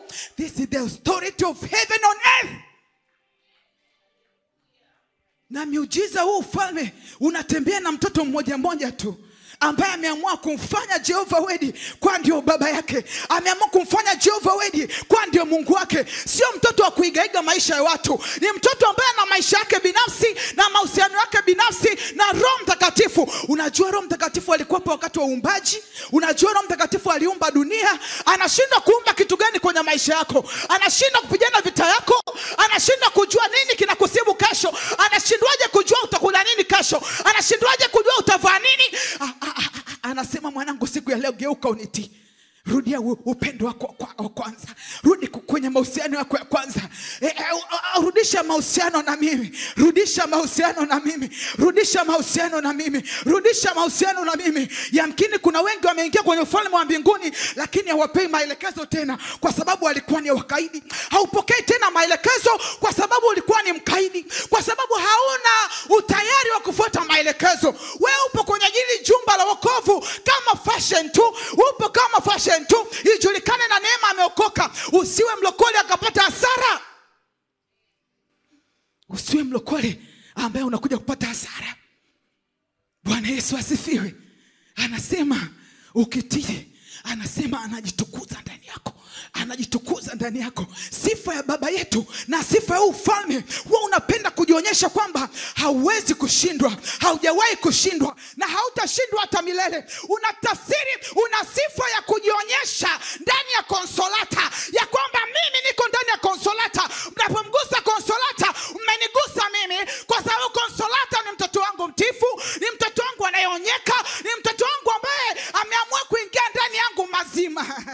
Bwana Yesu asifiwe. Ana tabia kujionyesha tu. Anasema nitajitukuza ndani yao. Yuda akasema, Bwana, inakuaje unajitukuza kwetu na sio kwa ulimwengu? Akasema, mtu akinipenda atalishika neno langu na mimi nitajitukuza ndani yake. Mimi na Baba tutakwenda na kufanya makao ndani yake. Tunakwenda na kufanya makao kwenye familia yake. Tunakwenda na kufanya makao. Bwana Yesu asifiwe. Hakuna familia ambayo ina Mungu ndani yake halafu ikapata aibu. Hawezi kuruhusu aibu. Hawezi kuruhusu aibu. Hawezi kuruhusu maadui zako wakajitamba ya kwamba Mungu wako yuko wapi. Hawezi kuruhusu. Bwana Yesu asifiwe. Ufalme wa Mungu na taratibu zake. Na taratibu moja yako inakwambia kwamba vita sio ya kwako. Au hujui huo utaratibu. Bwana Yesu asifiwe. Haujui huo utaratibu. Kuna Roho Mtakatifu alimtokea mmoja wapo katika wale walikuwa wanaomba. Yule mfalme wakakaa wakaomba, wakamwambia Bwana kuna vita. Roho Mtakatifu akanena mmoja wapo ndani ya mmoja wapo pale, akasema sikilizeni wanangu, simameni tu mtauona wokovu wa Bwana. Akawaambia vita sio ya kwenu, vita ni ya kwangu. Huo ndio utaratibu wa kiungu. Lakini kwa mtoto tu ambaye ameamua kusimama na wokovu kinaga ubaga, hata kama watakusema kiasi gani, yeye ameamua kuingia kwenye ufalme huu moja kwa moja na kuwa mtoto mtiifu na kuwa na submit ndani ya mlezi wa kiroho. Katika shida na katika raha, katika kutukanwa na katika kudharaulika kwangu, bado nitakuwa na Jehovah Word in the mighty name of Jesus. Katika shida na raha, katika kusemwa na kutukanwa kwa mlezi wangu wa kiroho, bado nitakuwa pamoja na yeye in the mighty name of Jesus. Siwezi kuaibika. Siwezi kuaibika. Hao ndio watakatifu ambao Mungu anawaona. Anasema napata kuwa na njia kuu. Napata kuwa na njia. Haleluya. Patakuwa na njia kuu. Patakuwa na njia kuu. Anasema njia ya watakatifu. Anasema wenye dhambi ambao ni waasi hawatapita katika hiyo njia. Na hao watakatifu ambao wanapita katika hiyo njia, anasema ingawa ni wajinga, lakini hawawezi kupotea. Ingawa ni wajinga kwa fahamu za jirani zako, ingawa ni mjinga, lakini kuhakikishia siku ya leo hauwezi kupotea. Uzao wako hautaomba barabarani. Ingawa ni mjinga, uko mzima unakuona haufai. Ingawa ni mjinga, lakini hawatapotea. This is the assurance of Jesus. Bwana Yesu asifiwe. Submit yourself under him. Commit yourself under him. Ndio maana akaweka ole pale. Anasema makwazo hana budi kuja kwako Neema. Makwazo hana budi kuja kwako Paulo. Makwazo hana budi kuja. Makwazo yanakuja. Lakini alituhakikishia usalama. Akasema ole wake yeye anayesababisha. Maana yake kazi yako ni kusamehe. Alafu mambo yale yote ya kupigana na hao watu muachie yeye. Ole wako wewe unayesababisha. Kwa ni hatari kuona unamsema Mungu mtu akakaa kimya. Unamsema mlokole ambaye yuko committed akakaa kimya. Bwana Yesu asifiwe. Ni mjinga tu ataendelea kumtukana mtu kama huyo. Lakini mtu mwerevu atasema huyo kuna ufalme unapigana kwa ajili yake. Upo ufalme unapigana kwa ajili yake. Bwana Yesu asifiwe. Na ndio maana akasema ukitii maelekezo anayokuambia sasa. Usiwe na kujivuna na maelekezo uliotii jana. Jivunie maelekezo unayotii sasa. Jivunie njia sahihi unayotembea sasa. Jivunie neno la Mungu unalolifuata sasa. Jivunie maarifa unayopokea sasa na kuyatii. Anasema kwamba kwa sababu unatii, anasema nitasababisha adui zako watapigwa mbele yako. Bwana Yesu asifiwe. Kwa huyu mtoto ambaye yuko under authority, you are not safe out of this. The spiritual guidance. Hauko salama bila mwongozo wa kiroho. Bwana Yesu asifiwe. Kwa unaweza kuona na kwa namna gani ufalme wa Mungu ni kitu kikubwa sana. Ni kitu kipo kikubwa mno. Bwana Yesu asifiwe sana. Ni kitu kikubwa mno. Anasema ndio maana unaweza kuona hata watu wa upande wa giza. Ni kwa nini baadhi ya machifu wanakuwa wanavalishwa mavazi au kofia au alama fulani fulani ambazo zinaashiria vitu ambavyo tu huvielewi. Bwana Yesu asifiwe sana. Anaweza kama amevaa kofia lakini ina vitu tu vyeupe, shanga za nini, kuna alama gani anavaa. Anasema kwamba mtu kama yule anatambulishwa kwamba ana power ya giza ndani yake. Bwana Yesu asifiwe. Na watu wanaofuata mkumbo huo wataambatana na kile ambacho huyu mtu anacho, aidha ni chifu ama ni kitu gani ama ni mkuu gani wa giza ambaye anahisi anatawala eneo hilo. Lakini kwa sababu umeokoka, tambua una ufalme mkuu kuliko ufalme wa giza. Haleluya. Na ndio maana anasema walio upande wako mama, walio upande wako baba ni wengi na wakuu kuliko walio upande wa adui zako. They are nothing before you. They are nothing before you. Acha kuuchukulia wokovu kama kitu chepesi. Acha kutokuwa serious. Acha kutokuwa serious. Wengine wameingia kwa Yesu lakini wana maisha hayo ya chini ya giza. Wana dhambi wanazifanya, wanafanya makosa ambayo wanajificha wanadamu wasiaone, wasitambue kwamba Mungu anawaona. Bwana Yesu asifiwe. Ndio maana akasema watu hao wananiabudu bure. Wananikiri kwa vinywa vyao lakini mioyo yao iko mbali na mimi. Bwana Yesu asifiwe. Baba yetu wa kiroho anasema ukigundua tu umekosea, rudi haraka kwa Mungu kutafuta msaada wa kiungu. Haleluya. Fungua kitabu cha Zaburi 30 kuanzia mstari wa kwanza pale mpaka wa 3.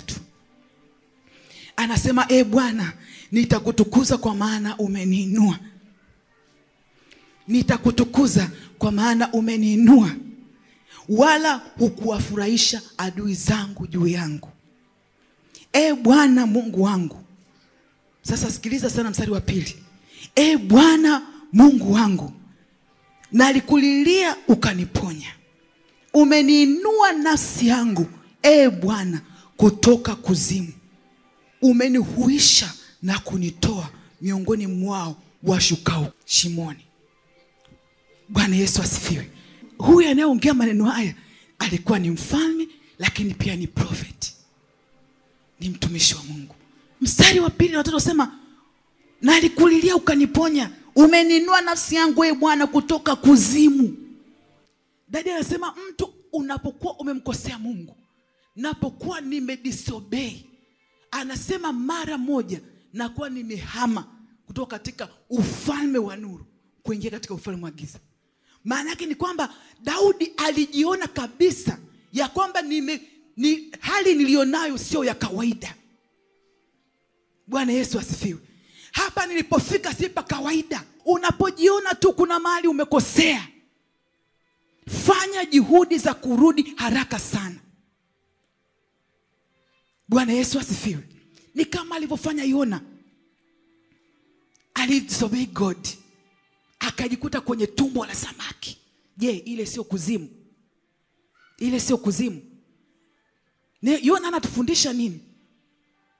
Alipokuwa ndani ya tumbo la samaki, alimuomba Mungu rehema, na kwa maombi yake Mungu akamrejesha tena. Bwana Yesu asifiwe. Kwa anasema unapojikuta umekosea, unapojikuta umemtenda Mungu dhambi, unapojikuta umekosea, rudi haraka sana kwa Mungu. Bwana Yesu asifiwe. Rudi haraka sana kwa Mungu. Rudi haraka sana kwa Mungu. Kufuata maelekezo ya kiroho ndio salama yako. Naomba konso utafungua Methali mlango wa 4. Methali mlango wa 4 1-15. Mwanangu, yasikilize mausia ya baba yenu. Tegeni masikio mpate kujua ufahamu. Kwa kuwa nawapa mafundisho mazuri. Msiache sheria yangu. Maana nalikuwa mwana kwa baba yangu. Alikuwa ni Suleimani akiongea na watoto wake wa kiroho. Bwana Yesu asifiwe. Kuanzia mstari wa 1 mpaka wa 3 anasema tegeni masikio mpate kujua ufahamu. Kwa kuwa nawapa mafundisho mazuri, msiache sheria yangu. Lakini mstari wa 3, anza mstari wa 3 sasa. Mstari wa 3, maana nalikuwa mwana kwa baba yangu, mpole, mpenzi wa pekee wa mama yangu. Maana nalikuwa mwana kwa baba yangu. Huyo ni Suleimani. Yuko na watu wake wa kiroho, anawaambia, maana nilikuwa mwana kwa baba yangu, mpole. Bwana Yesu asifiwe. Nilikuwa mwana kwa baba yangu.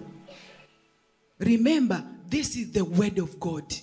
Kwa Suleimani alikuwa anatujulisha namna gani aliishi na baba yake mzazi kama baba wa kiroho. Alikuwa mwana kwa baba yake. Alikuwa mwana wa kiroho kwa baba yake. Absalom hakuwa mtoto wa kiroho kwa Daudi. Aliishi kama mtoto wa kimwili kwa Daudi. Maana yake ni kwamba tunapata spiritual things. Tunapokea vitu vya kiroho pale ambapo tunafungua macho yetu na tunachukua hatua ya kuishi na walezi wa kiroho kama walezi wa kiroho. Bwana Yesu asifiwe. Pale ambapo tunaishi na walezi wetu wa kiroho kama tuko chini ya Mungu, sio mwanadamu, tunapokea vya kiroho. Ile ukuu wa Mungu unatembea na sisi. Mamlaka ya kimungu unatembea na sisi. Usalama unatembea na sisi. Pale tu tunapohama kutoka kuishi kwenye maisha ya mazoea na kuanza kuishi ya kwamba ni Mungu ananilea, ni Mungu ananifundisha, ni Mungu, niko chini ya Mungu, sio chini ya mtu. Suleimani anasema nalikuwa mwana kwa baba yangu, mpole, mpenzi kwa mama yangu. Suleimani alikuwa peke yake kwa mama yake. Na huyu mama alikuwa ni mama wa nje, watu nafahamu. Bwana Yesu asifiwe. Kabla hajamchukua kwa mke wake, alianza naye habari zao huko. Si tunaelewa hiyo habari? Tunaelewa habari. Pale nyumbani hapakuwa na watoto. Daudi hakuwa na watoto wake wa halali pale nyumbani. Walikuwepo. Bwana Yesu asifiwe. Lakini Suleimani asema na alikuwa mwana kwa baba yangu. Anaanza kuwapa experience ya faida alizozipata za kuwa mwana wa kiroho kwa Daudi. Hata kama alimzaa kimwili, lakini yeye aliamua kuishi kiroho. Na ndio maana ile mamlaka ya baba yake ikahamia kwa huyo mtoto ambaye alijiposition kuishi kiroho. Alijiposition kumuona Mungu ndani ya Daudi. Bwana Yesu asifiwe. Nani ananielewa? Anyoshe mkono. Wewe unaishije katika huduma hii? Unaishije na Jehova wetu? Unaishije my dear? Anasema nalikuwa mwana kwa baba yangu. Ingawa Daudi alimzaa kimwili, lakini alikuwa mwana. Na wanafundisha watoto wake, anasema tegeni sikio msikie maarifa, shikeni sana haya. Hiyo ndo spiritual guidance ambayo tunafundishwa siku ya leo. Una maelekezo ya kutosha. Mimi najua kuna watu hapa wako committed kwa Jehova wetu. Wako tu hapa. Bwana Yesu asifiwe. Wako tu hapa. Wana brochure zao wanazo. Wanatunza, wana vitabu wanasoma. Lakini anajua mimi ni mtoto wa kiroho wa Jehova wetu. Mimi ni mtoto wa kiroho wa Jehova wetu. Mimi ni mtoto wa kiroho wa Jehova wetu. Pale ambapo unaamua kuishi na kufuata kama Mungu anavyoelekeza. Anasema maana nalikuwa mtoto kwa baba yangu. Mtoto kwa baba yangu. Endelea. Mstari wa 4, naye akanifundisha, akaniambia, moyo wako uyahifadhi maneno yangu, shika amri zangu ukaishi. Huyu ni Daudi anaongea na Suleimani. Suleimani anasema alinifundisha.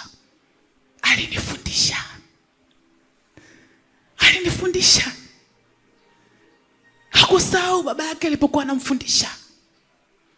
Suleimani anaongea maneno haya baba yake akiwa hayupo. Alinifundisha.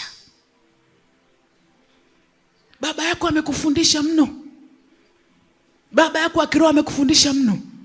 Amekufundisha habari ya utii, amekufundisha habari ya upendo, amekufundisha habari ya utakatifu. Anakufundisha kwa bidii.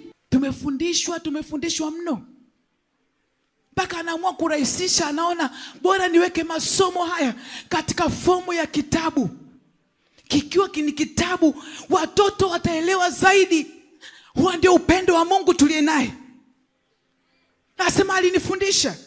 Suleiman was talking, his father was not there. Anajaribu kuambia watoto wake kiroho ya kwamba kuna faida ya kulishwa na kula na kuamua kupokea chakula, kukila chakula na kukiishi. Kuna faida ya kuishi maelekezo ya Mungu. Hiyo faida sio ya duniani tu, lakini pia kuurithi ufalme wa mbinguni. The Bible says, si kila mtu aniitaye Bwana Bwana atakaye urithi ufalme wa mbinguni, bali ni yeye afanyaye mapenzi ya Baba yangu aliye mbinguni. Afanyaye mapenzi ya Baba yangu aliyoweka ndani ya riziki sanga. Afanyaye mapenzi ya Baba yangu aliyoweka ndani ya watumishi wa Mungu walioko duniani. Anayefanya mapenzi yangu ataurithi ufalme wa mbinguni. Bwana Yesu asifiwe. Suleiman anawaambia, alinifundisha akaniambia, moyo wako uhifadhi maneno yangu, shika amri zangu ukaishi. People of God, we are here under this God. Mimi simjui Mungu mwingine yeyote. I only know Jehovah word. Sina njia nyingine. Sina maarifa mengine. Sina mwokozi mwingine. Ni yeye tu peke yake. Joshua ananitiaga moyo mno. Joshua aliposema mimi na nyumba yangu nitamtumikia huyu Mungu wa mbinguni. Joshua ananitiaga moyo mno. You can read your Bible, but there are some words zinakuwa ni uamsho ndani yako kila siku. Yanakutia moyo kila siku. Joshua aliamua ndani yake. Kila kitu kinataka maamuzi. Kila kitu ni maamuzi. Usipokuwa mtu wa kuamua, utakuwa mtu wa kupelekwa na upepo na kuyumbishwa kila wakati. Sometimes you can think, hii neema iliyo chini ya baba, ndani ya baba yetu Akiroa na Bisanga, unaweza kujiuliza mara mbili, but the Bible says, ajidhaniaye amesimama angalia sija akaanguka. Kwa utaishia kuwaza, kwa nini mtu anasema kwa amesikia maneno na anaondoka? Ni kwa sababu hatukuwa na maamuzi thabiti. Watumishi wa Mungu wa kweli walioitwa ni watumishi ambao ukiwasema hawana muda na wewe, because they know it's all about God. Neema akiningonga amemngonga Mungu aliyeniweka juu yake. So they don't bother about anything about words. But tunajikuta tumeingia pabaya kwa sababu ya kutokujua kwamba we are under the authority of God himself. Bwana Yesu asifiwe. Bwana Yesu asifiwe. Hallelujah. Endelea kusoma mstari wa 5. Mstari wa 5. Jipatie hekima, jipatie ufahamu, usiusahau, wala usiyakatae maneno ya kinywa changu. Mstari wa 6. Usimwache naye atakuhifadhi. Usimwache Mungu atakuhifadhi. God is in his word. Mungu yuko ndani ya neno lake. Neno la Mungu ndiye Mungu mwenyewe. Hatuwezi kumpata Mungu nje ya maneno ya mlezi wa kiroho anayotufundisha kila siku. Hauwezi kumuona Mungu. Nasema atakuhifadhi. Endelea. Mstari wa 6. Usimwache naye atakuhifadhi, umpende naye atakulinda. Umpende atakulinda. Kumpenda ni kutembea katika maagizo yake. Asema mtu anayenipenda atalishika neno langu, atalitenda neno langu, atatembea katika neno langu. Anasema ukimpenda atakulinda. Hakulindi kwa sababu ya maombi yako, basi dunia nzima wangelindwa kama ni maombi. Bwana Yesu asifiwe. Endelea. Mstari wa 7. Bora hekima, basi jipatie hekima. Naam, kwa mapato yako yote jipatie ufahamu. Mstari wa 8. Mtukuze naye atakukuza, atakupatia heshima ukimkumbatia. Atakupatia heshima ukimkumbatia Jehovah word. Atakupatia heshima. How much do you cherish the word of God? Ni kwa kiwango gani you cherish the word of God? Ni kwa kiwango gani umejiposition kwa Jehovah Word? Umejiposition kwa Jehovah Word kwa kutafuta muujiza peke yake? Kuna watu wanatafuta kuolewa na kazi na hiki na hiki.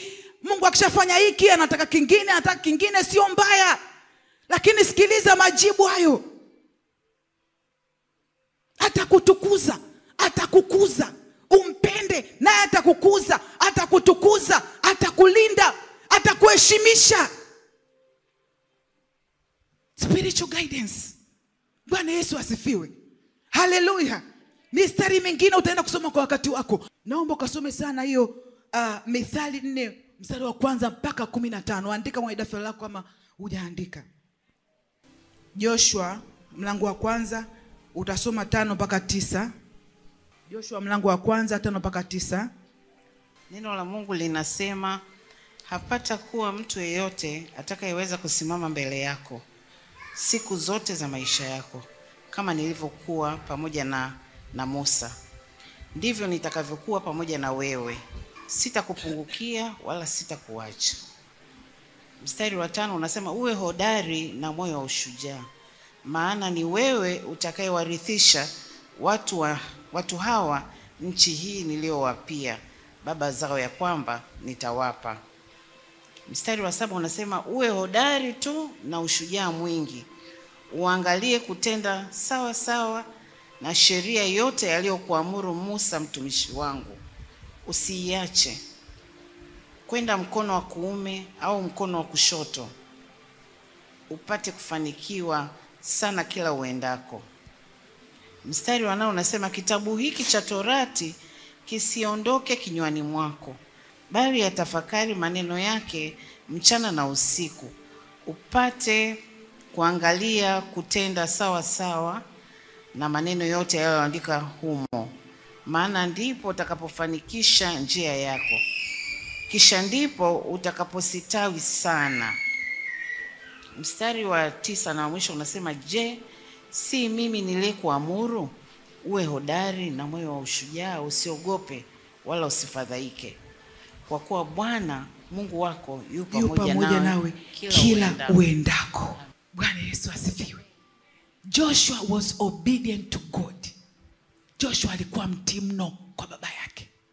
Na tena ndani ya Joshua alikuwa na wivu wa kiungu ndani yake.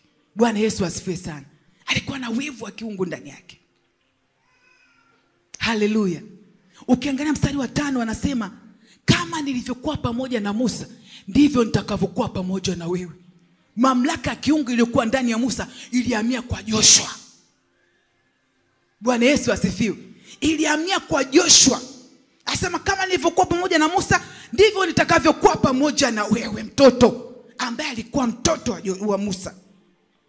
Asema, si mimi niliyekuamuru, uwe hodari tu na ushujaa mwingi. Spiritual guidance. Spiritual guidance. Spiritual guidance. Spiritual guidance.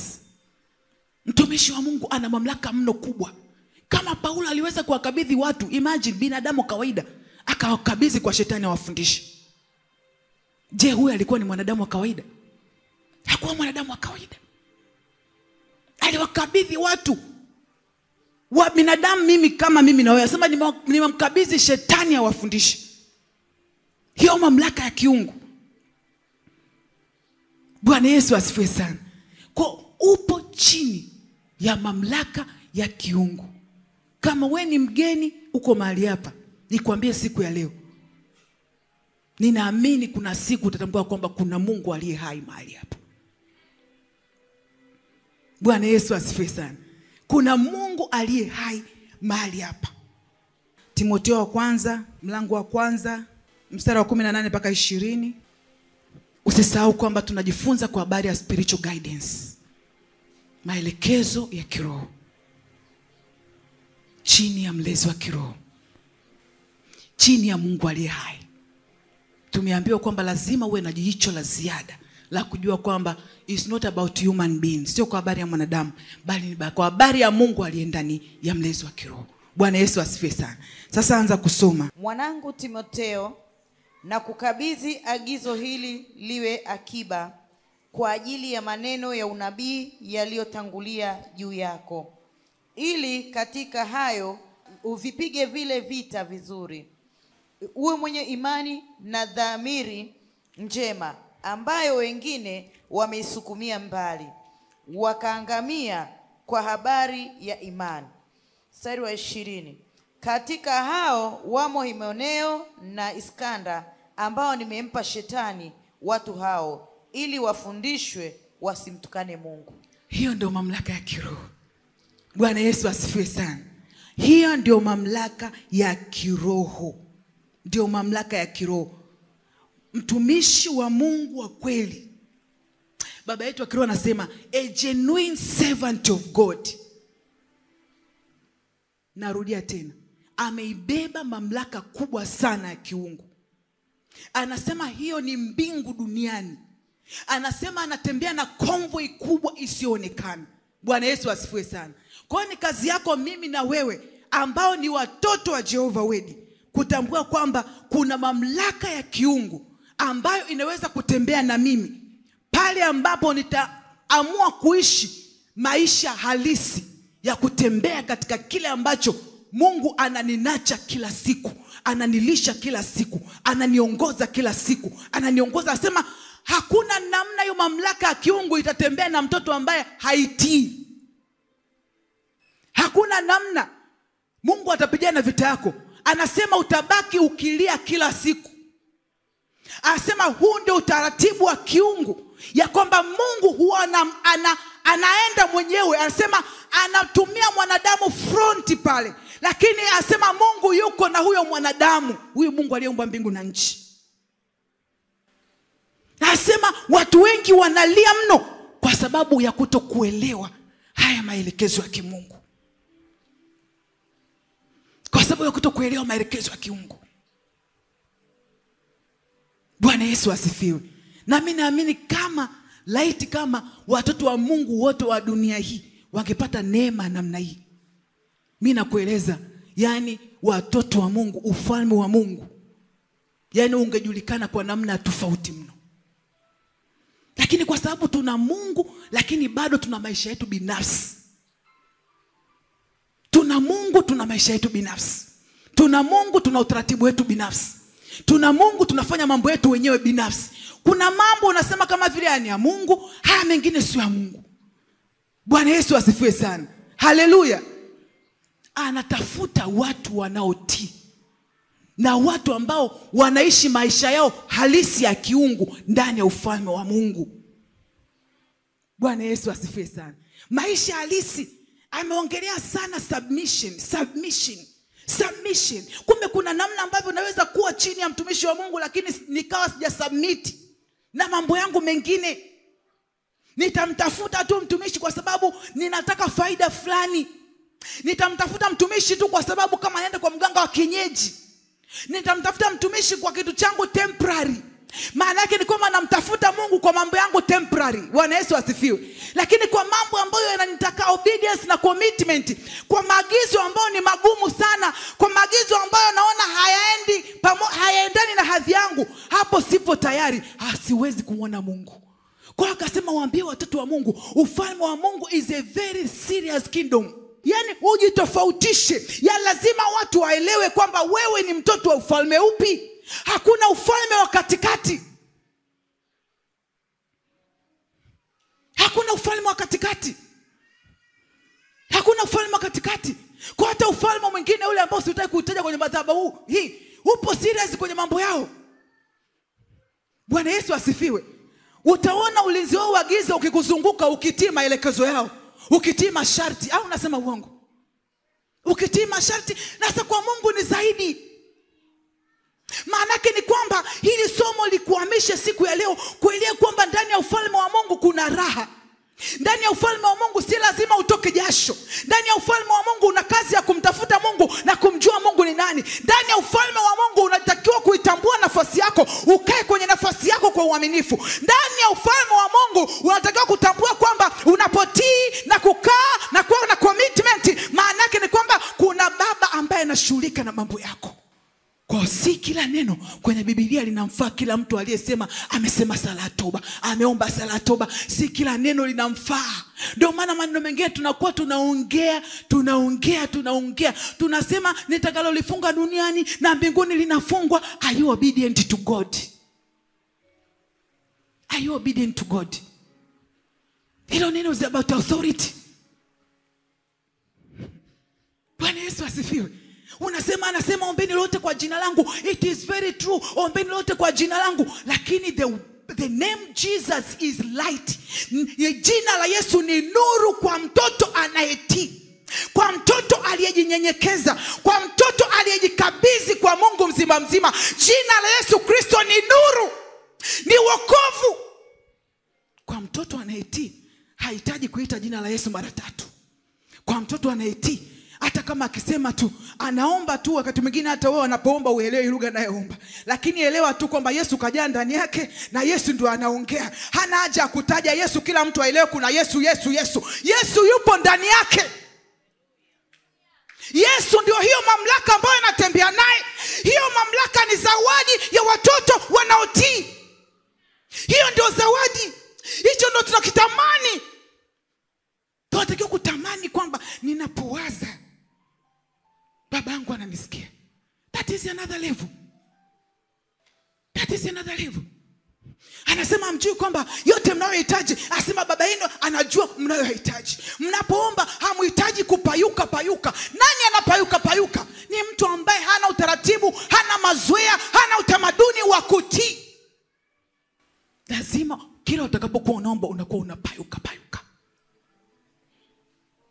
Prayer, maombi tunaomba mbele za Mungu is nonsense pale ambapo tunaishi maisha ya kutokutii. Pale ambapo tunatumia jina la Yesu kama dawa ya kupata vitu vyetu na havitakuja hivyo vitu. Kwa si kila mtu anayesema Yesu, amesema Yesu the light of God, ambao ni nuru ya Mungu. Wengine wanasema Yesu kama vile anaita jina la Ana au jina la nani. Kama ni jina la kawaida, Yesu linakuwa ni jina la kawaida kwenye kinywa cha mtoto ambaye hana maisha ya kutii. That is the authority we are talking about. Hii ndio mamlaka ambayo tunaongelea. Yesu anabakia kuwa ni jina tu. Bwana Yesu asifiwe. Lakini mtu ambaye mamlaka ya Mungu iko ndani yake kwa sababu ya kutii. Obedience inavuta mamlaka ya Mungu, inaingia ndani yako. Haya sio maneno yangu, ni maneno ya Yesu Kristo. Anasema anayeshika maelekezo yangu, anayechukua neno langu, sio kulisikia tu, na kuliweka ndani yake na kulifanyia kazi na kuchukua hatua katika lile neno. Anasema mimi, sio mimi peke yangu, anasema na baba yangu, baba aliyeumba mbingu na nchi, tunakuja na kufanya makazi ndani yake. Haji kuwa mgeni anayeingia na kutoka. Anajua anakuja kufanya makazi ndani yako. Unapokuwa unawaza ni anawaza. Unapokuwa unalia, analia pamoja na wewe. Bwana Yesu asifiwe. Anajisumbua na kujihangaisha sana na mambo yako. Na ndio hao watoto wa namna hiyo ndio Mungu anawaambia. Anasema msijisumbue kwa neno lolote, bali katika kila neno kwa kusali na kuomba pamoja na kushukuru haja zenu zijulikane na Mungu. Ndio watoto wa namna hiyo ambao Yesu aliwaambia ya kwamba baba yenu wa mbinguni anajua mnayoyataka. Bwana Yesu asifiwe.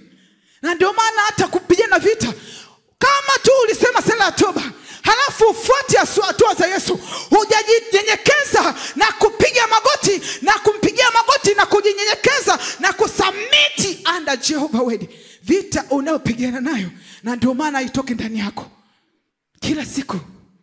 Kwa sababu ni mtoto asiyeutii, haujafanya maamuzi thabiti, ni kama vile uko katikati. Kwa unapokwenda madhabahuni, unapoomba namna hii, unaambia Bwana Yesu, nakabidhi vita yangu. Ukitoka pale, ni kama vile umekabidhi vita, lakini umeichukua tena baadaye ukaondoka nayo nyumbani kwako.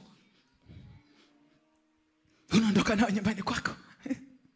Bwana Yesu asifiwe. Bwana Yesu asifiwe. Naongelea kwa habari ya kuwa committed.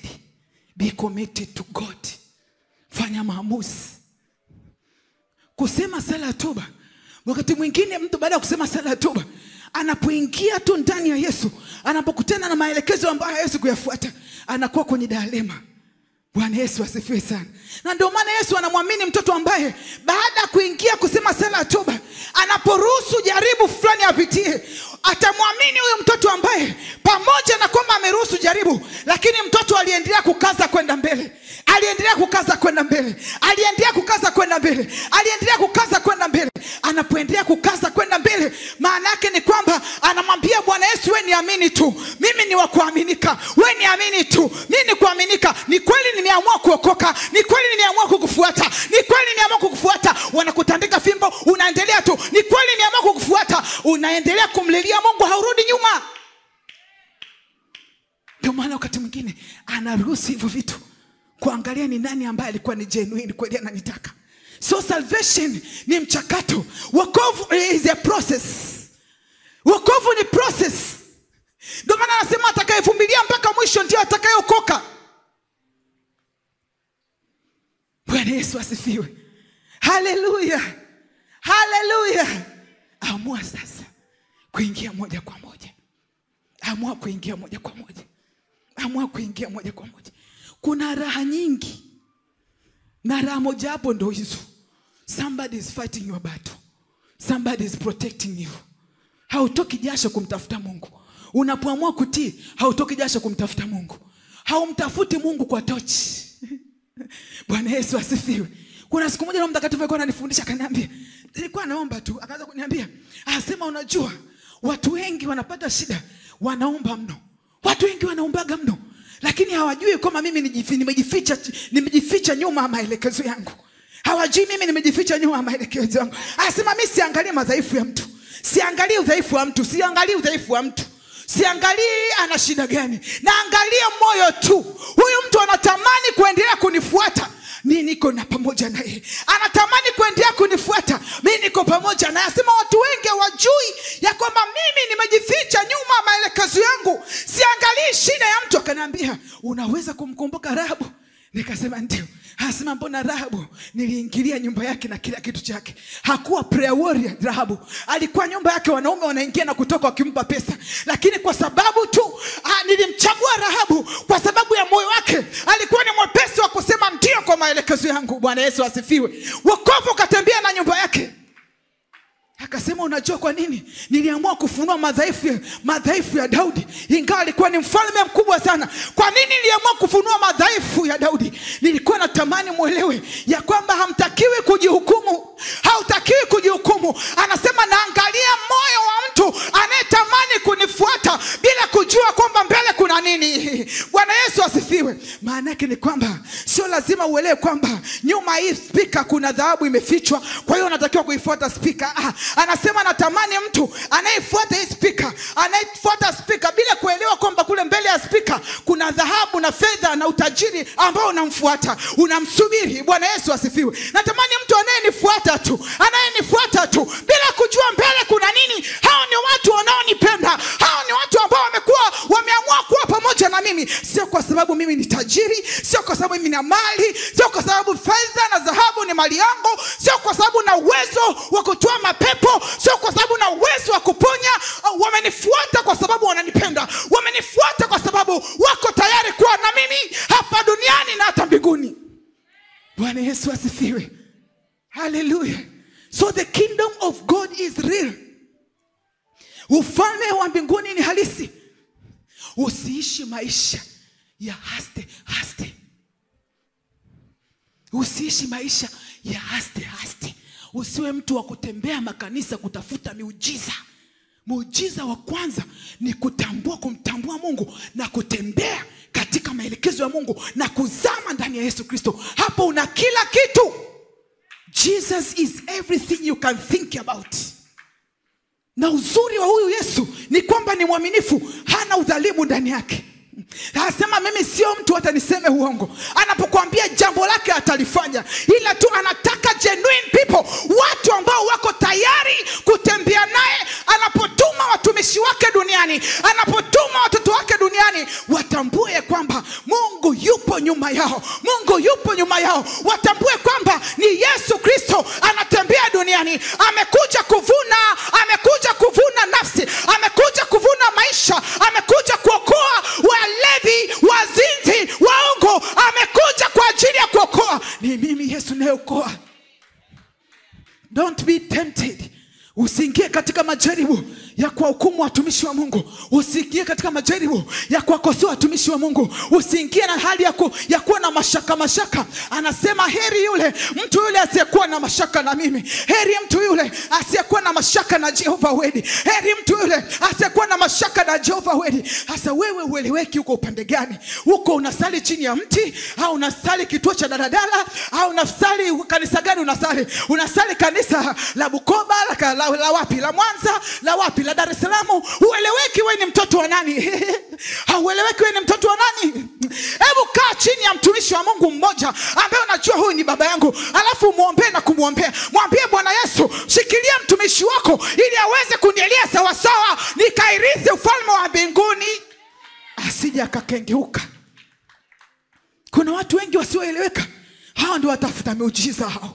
Watafuta miujiza hao. Asubuhi yuko huku na jioni yuko kule, na jioni saa ngapi yuko kule. Hao hawana msimamo. Sasa mtu gani usiyekuwa na msimamo? Mtu gani usiyekuwa na msimamo? Yesu yupo kila mahali, lakini kuna namna ambavyo Mungu Roho Mtakatifu akikuweka chini ya mtu, maana yake ni kwamba huyo mtu destiny yako iko mikononi mwake. Sasa wewe destiny yako imegawanyika kwa watu wangapi? Ask yourself. Unamconsulti nani? Unamconsulti nani? Mimi mwenzako sipatagi shida. Mimi nadhania mimi sijui. Labda anajihukumu hata sijui. Lakini nachojua kati ya watoto wote mimi ndio msumbufu namba 1. Mimi nasumbuaga. Bwana Yesu asifiwe. Nasumbuaga. Hata nikiandika message siku nyingine ajibu, nasema ndani yangu hajajibu kwa kuandika, lakini Mungu si nimekuandikia wewe, sio lazima unijibu, lakini unajua umeshafanya. Bwana Yesu asifiwe. Nimekuwa nikiona mambo yakitokea namna hiyo, nikiandika message, kwa sababu si muandiki mwanadamu my dear, na muandikia Mungu. Bwana Yesu asifiwe. Msumbufu.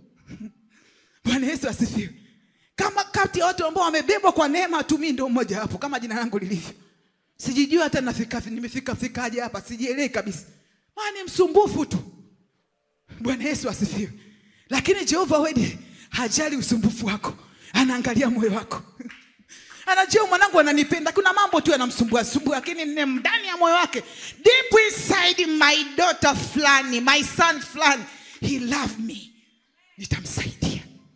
Bwana Yesu asifiwe. Hallelujah. Hallelujah. Jiulize, wewe ni mtoto wa nani? Unajitiisha chini ya nani? Chukua peni yako, andike vitabu hivi ukasome mwenyewe kwa wakati wako. God is good all the time.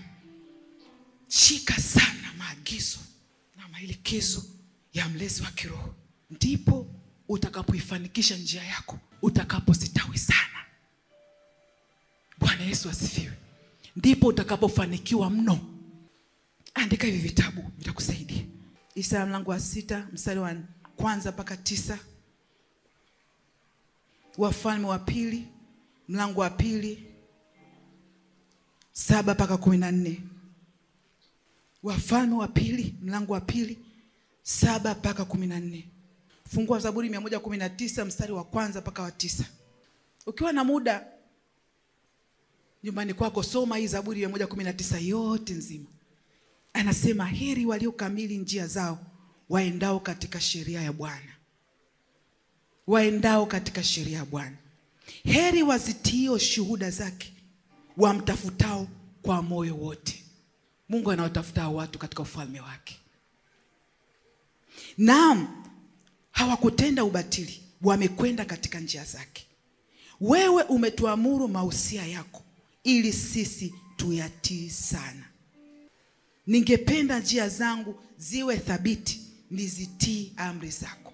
Ndipo mimi sitaaibika, nikiangalia maagizo yako yote.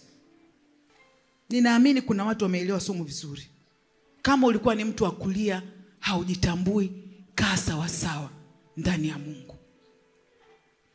Daudi anasema hakuna kuaibika kama ukiangalia maelekezo yote ya Mungu na kuishi ndani yake. Asema heri wamtafutao Mungu kwa bidii, kwa mioyo yao yote. Bwana Yesu asifiwe. Mstari wa 8 anasema nitazitii amri zako, usiniache kabisa.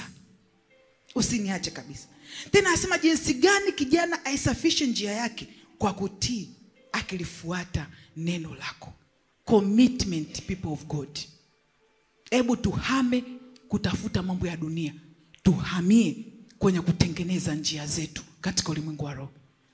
Tuhamie kutafuta kuwa na mahusiano na Roho Mtakatifu. Tuhamie kutafuta kujidhatiti chini ya baba yetu wa mbinguni, Jehovah Wade. Kujidhatiti. Mahali pengine anasema mpende Bwana Mungu wako kwa moyo wako wote, kwa roho yako yote, anasema kwa nguvu zako zote. Kuna watu wanaishi maisha ya kubahatisha niseme. Maisha hajielewi. Jamani, ufalme wa Mungu unatakiwa ujidhatiti, uamue kuishi ndani ya Mungu moja kwa moja. Sio unaishi ndani ya Mungu alafu uongo kwako ni kawaida, umbea kwako ni kawaida, kununa kwako ni kawaida. Bwana Yesu asifiwe. Kama mambo hayo yapo, ni kwa sababu yapo, ni kwa sababu tu umempokea Yesu Kristo sio muda mrefu. Lakini chuchumilia kutafuta Mungu anasema nini? Tafuta neno lake. Neno lake linakubadilisha. Neno lake linaondoa kununa ndani yako, linaondoa umbea ndani yako, linaondoa ujinga ndani yako, linaondoa tabia za asili. Ukishakuwa mtoto wa Mungu, uko ndani ya ufalme wa Mungu, anasema msienende tena katika tabia zenu na njia zenu za mwanzo. Tabia za mwanzo, tabia za asili. Kama umeokoka, pambana sana hiyo tabia ya Kristo ikae ndani yako. Bwana Yesu asifiwe. Penda sana unapopata neno kila Jumapili, nenda katembee katika hilo neno. Haijalishi baba yako ni mtu asiyeweza kuongea, haijalishi. Hata Musa hakuwa anaweza kuongea. Musa alikuwa na kigugumizi, but he was carrying God. He was carrying God. Hapakuwa na namna nyingine ya Mungu kuokoa wana wa Israeli isipokuwa kuwa ndani ya mtu. Huo ndio utaratibu Mungu anaweka. Kama una miguu ya kurukaruka huku na kule, utaishi duniani na uzuri wa Yesu haujawahi kuona. Utaishi duniani na utamu wa Jehovah Wade hujawahi kuona. Kwa sababu ni mtu wa kurukaruka. Leo uko hapa, kesho uko kule, haueleweki. Haueleweki. Bwana Yesu asifiwe. Nyenyekeeni chini ya mkono wa Mungu ulio hodari, na atawakweza kwa wakati wake. Atawakweza kwa wakati wake. Nyenyekea chini ya mkono wa Jehovah Wade ulio hodari. Hawezi kukuacha. Mimi hajawahi kuniacha. Mimi sijui wewe. Mimi hajawahi kuniacha. Hajawahi kuniacha. Mimi kazi yangu ni kumshukuru Mungu tu saizi. Namshukuru kitu Mungu, hata sina maombi mengine. Maandiko yanasema sasa Bwana amekuonyesha wema wote huu. Sasa wewe kazi yako ni nini? Neema. Ni kwenda mbele za Mungu kwa kunyenyekea na kuomba rehema na kumsifu na kuabudu na kuombea asante. Alafu na kumwambia mimi najua ni dhaifu sana. Nina uchafu na ubaya wa kila namna. Lakini wewe nipe maelekezo yako, alafu nipe neema ya kutii. Bwana Yesu asifiwe. Maana sina kingine chochote.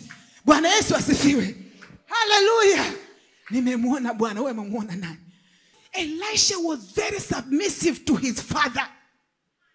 Maandiko yanatuonyesha alikuwa akibeba mizigo ya baba yake mpaka akaota upara. Very submissive. Alikuwa mtoto mwelekevu. Na uelekevu wake mara kwanza tunaona pale ambapo Elia alifika pale akalipomvurushia lile vazi namna hii, akaacha mifugo. Bwana Yesu asifiwe. Akamfuata Elia nyuma kwa nyuma. Years to years. Miaka kwa miaka.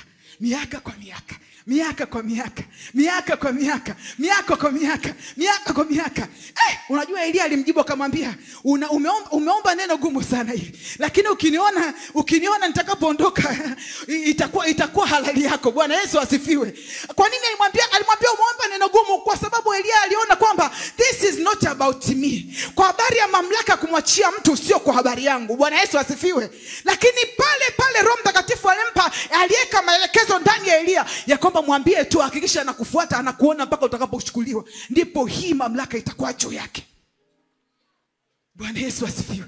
So it was all about God. He was very submissive, na hakusikiliza maneno ya namna yoyote. Hata kama kuna wana wanaambia, ukamwambia kwamba unajua babako anatwaliwa leo, anaambia Bwana najua Bwana. Yuko. Bwana Yesu asifiwe. Yuko. Mamlaka ikamshukia Elisha. Bwana Yesu asifiwe. Na aliporudi kule, wale wakajua kumbe ile kitu iliyokuwa ndani ya Elia imehamia kwa huyu jamaa. Bwana Yesu asifiwe sana. Jamaa akaanza kutembea na convoy. Akamwambia Mungu, hebu fungua macho huyu kijana, maana ananisumbua sana. Bwana Yesu asifiwe. Mungu alipofunua pale, alikuwa akifunua kwa ajili yangu mimi. Akaona magari ya moto, akaona farasi na askari wasiokuwa kawaida. Bwana Yesu asifiwe. Haleluya. Alifika, unajua mpaka Joshua anasema kwamba mimi na nyumba yangu tutamtumikia huyu Bwana. Aliingia moja kwa moja because he saw God. Katikati ya vita kali alimuona Mungu. Na Mungu aliamua kuonyesha hiyo ili kukuambia mtoto wa Mungu ambaye uko serious na Jehovah Wait kwamba katikati ya vita yako mimi nipo. Akaamua, asema Joshua akavua macho yake. The battle was very tense. Mungu akaamua kujionyesha pale kwamba mimi nipo. Je, uko upande wangu au uko? Asema mimi nimetumwa kwa ajili yako. Bwana Yesu asifiwe. Kumbe alikuwa amiri jeshi wa vita kutoka mbinguni, aliamua kushuka kwa ajili ya mtu mmoja anaitwa Joshua kusaidia vita yake. Bwana Yesu asifiwe. Mbingu ina utaratibu wake. Alitumwa Gabriel kupeleka majibu kwa Danieli. Alipokutana na mkuu wa Jemi, alipokuwa anampinga kwa siku 21. The kingdom of God ina utaratibu wake. Bwana Yesu asifiwe. Haleluya. Mungu akamtuma Mikaeli kazi yake ilikuwa ni kupigana vita. Sasa nashangaa wengine huku unapigana vita sio kazi yako. Don't you know the word of God? Tembea kwenye neno la Mungu. Vita sio kazi yako. Alafu kitu kingine, kesho sio kazi yako. Kesho sio kazi yako. Kesho ni kazi yako. Kufikiria kesho ni kazi yako. Bwana Yesu asifiwe. Kesho ni kazi yako. Kuna watu walikuwa responsible kupigana vita, Mungu akamtuma yule akaenda kupigana vita. Akapita pale Gabriel na maelekezo kumpelekea Danieli kama vile alikuwa anateleza tu. Maana vita ilikuwa sio kazi yake. Vita ilikuwa sio kazi yake. Unamfuata Jehovah Wait, kuna vita inakufuata. Hiyo vita sio kazi yako. Kujibu sio kazi yako. Kunungunika sio kazi yako. Kulialia sio kazi yako. Kuna watu wanaamua kumgeukia Jehovah Wait, magonjwa yanahamia nyumbani kwao. Hiyo sio vita yako. Kuna mama anaamua kumfuata Jehovah Wait, adui anasema ngoja napitia kwa mume. Hiyo vita sio ya kwako. Mwambie Jehovah Wait, this is not my battle, but the battle belongs to you. Bwana Yesu asifiwe. Kuna mtu anaamua kuhamia kwa Jehovah Wait, vita inazuka kule kazini. Ndio kwanza anapewa barua ya kuachishwa kazi. Mwambie Bwana, hiyo vita ni ya kwako. Bwana Yesu asifiwe. Na najua kwamba kwako hakuna hasara. Najua kwako hakuna hasara. Kwako hakuna hasara. Kwako hakuna hasara. Yesu alikuwa akikujibu mimi na wewe. Hakuwa akiongea na Petro. Bwana Yesu asifiwe. Alikuwa anakuambia mimi na wewe. Hakuwa akiongea na Petro. Bwana Yesu asifiwe. Roho Mtakatifu ndani ya Daudi alikuwa akiongea na wewe. Hakuwa akiongea na Daudi peke yake. Kwa sababu Daudi miaka yake ilishaenda. Alishakuwa mzee tayari. Lakini kwa nini atuambie kwamba takia maisha yake yote hajawahi kuona mwenye yake ameachwa? Mwenye haki ni nani? Mwenye haki ni yule ambaye hakuokoka tu, hakusema sala ya toba tu, lakini mwenye haki ni yule ambaye anatembea katika maagizo ya Mungu. Anasema Mungu ni mwaminifu, kwa walio waaminifu watauona uaminifu wa Mungu. Sema heri yule anayetembea katika maagizo ya Mungu. Anaheri mtu yule. mwenye haki. Una haki mbele za Mungu. Una haki mbele za Mungu. Lakini kuna watu hii haki sio ya kwao. Wameokoka lakini bado haki hawaioni. Wanadhani ukisoma sala ya toba tu ndio haki ya kila kitu inakufuata. Obey the word of God. Ndio maana Mungu akamwambia Joshua, asema hiki kitabu, you have all these books. Na sasa hivi vimeanza kutoka vitabu, series ya vitabu. Read those books. Na utembee na kuyashika maelekezo na kuyakumbatia maelekezo. You will see this God. Hata baki kuwa Mungu wa historia kwa baba yako wa kiroho tu, atabakia kuwa Mungu wako na nyumba yako. Read these books. Mimi kila siku nasema, unamtafuta Jehovah Word wapi? Amejaa ndani yako. Amejaa nyumbani kwako. Ni uvivu wako tu wa kusoma. Bwana Yesu asifiwe. Ni uvivu tu wa kusoma. Ni uvivu wa kusoma. Pamoja na yote haya, lakini ujue hayo yaliyoandikwa kwenye vitabu, hayo yaliyoandikwa kwenye brochure, angalia sana kutembea na kuyashika na kutembea ndani yake. Anasema hutaaibika. Mama, hauwezi kuaibika. Na watu wangapi waenda kudai haki mahakamani na wanashindwa kuzipata haki zao? Ni wangapi? Mtoto wa Mungu, haki yako utaipata kwa Mungu peke yake. Utaipata kwa Mungu peke yake. Hauwezi ukasema ninaacha vita yangu kwa Mungu usiyemtumikia, usiyemwabudu, usiyemtii. Na ndio maana tunalia mno. Kuna watu usiku hawalali wanalia tu. From now on, be a real child of Jehovah Word. Be a real child of Jehovah Word. Onyesha kwamba mimi nimeamua. Bwana Yesu asifiwe. Neno la Mungu linasema kama siku hizi za mwisho zisingalifupishwa, maana yake naomba zimefupishwa. Tuhame katika ufahamu wa kumtafuta Mungu kwa sababu ya kustawisha maisha yetu ya kimwili. Tuhamie katika ulimwengu wa roho, kuwa na commitment na Mungu, kuishi maisha halisi na kuishi chini ya mamlaka ya kiungu na kujitisha. Tutaona hayo yote mengine. Bwana Yesu asifiwe. Haleluya. Nilikuwa naendelea kusoma vitabu pale. Labda nimalizie, anayeandika andike. Mithali 4 mlango wa 4 mstari wa 1-15. Yoshua mlango wa 1 5-9. Timotheo wa 1 mlango wa 1 mstari wa 18-20. Wagalatia mlango wa 2 mstari wa 9-10. Kitabu cha Daniel mlango wa 10 mstari wa 12-13. Daniel mlango wa 10 12-13.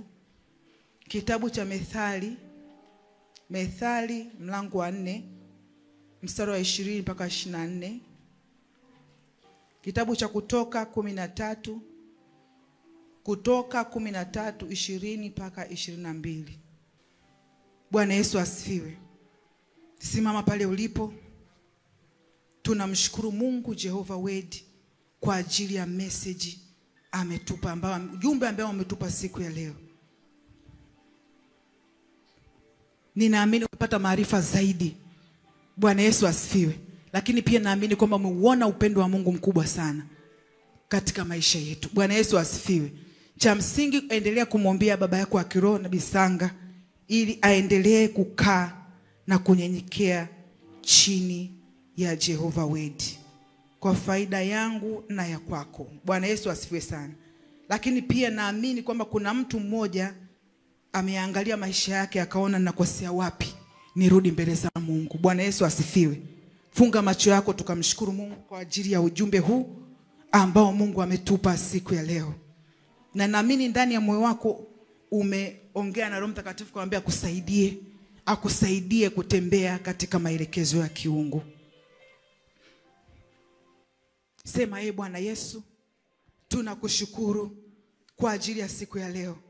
Asante Yesu kwa ajili ya maarifa hii ambayo umetupa siku ya leo. Asante Roho Mtakatifu. Asante Jehova Word kwa kutufundisha siku ya leo. Roho Mtakatifu, Roho Mtakatifu, tusaidie kutembea katika ufunuo huu. Roho Mtakatifu, tusaidie kunyenyekea chini ya mkono wa Mungu ulio hodari.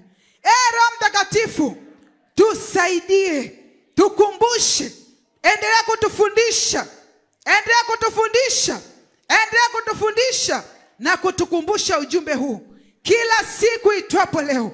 Roho Mtakatifu, naikabidhi roho yangu mikononi mwako. Najikabidhi mikononi mwako.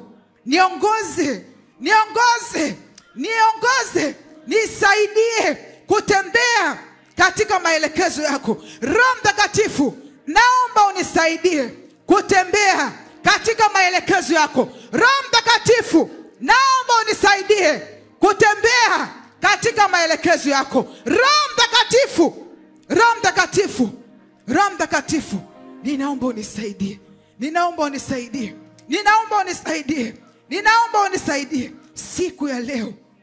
Siku ya leo umenijulisha ya kwamba usalama wangu ni pale tu nitakapoamua kujitiisha chini ya mamlaka ya kiungu na kuwa halisi chini ya mamlaka yako. Roho Mtakatifu, asante kwa kunijulisha ya kwamba usalama wangu ni kuwa ndani ya ufalme wa Baba yangu aliye mbinguni. Siku ya leo nipo tayari.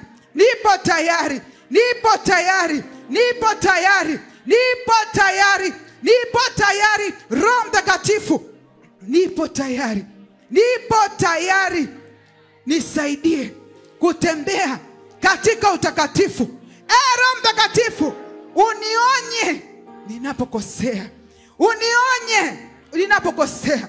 Unikumbushe ninaposahau. Roho Mtakatifu, naomba unisaidie. Roho Mtakatifu,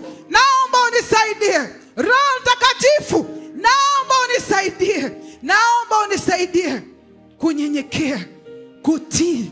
Nipo tayari. Roho Mtakatifu, nikumbushe kila siku itwapo leo. Roho Mtakatifu, nikumbushe kila siku niitwapo leo. Roho Mtakatifu, asante kwa uaminifu wako. Katika jina la Yesu Kristo tumeomba na kushukuru na kuamini. Amen. Mungu awabariki sana. Sana. Pigie Bwana Yesu makofi kwa ajili ya uaminifu wake.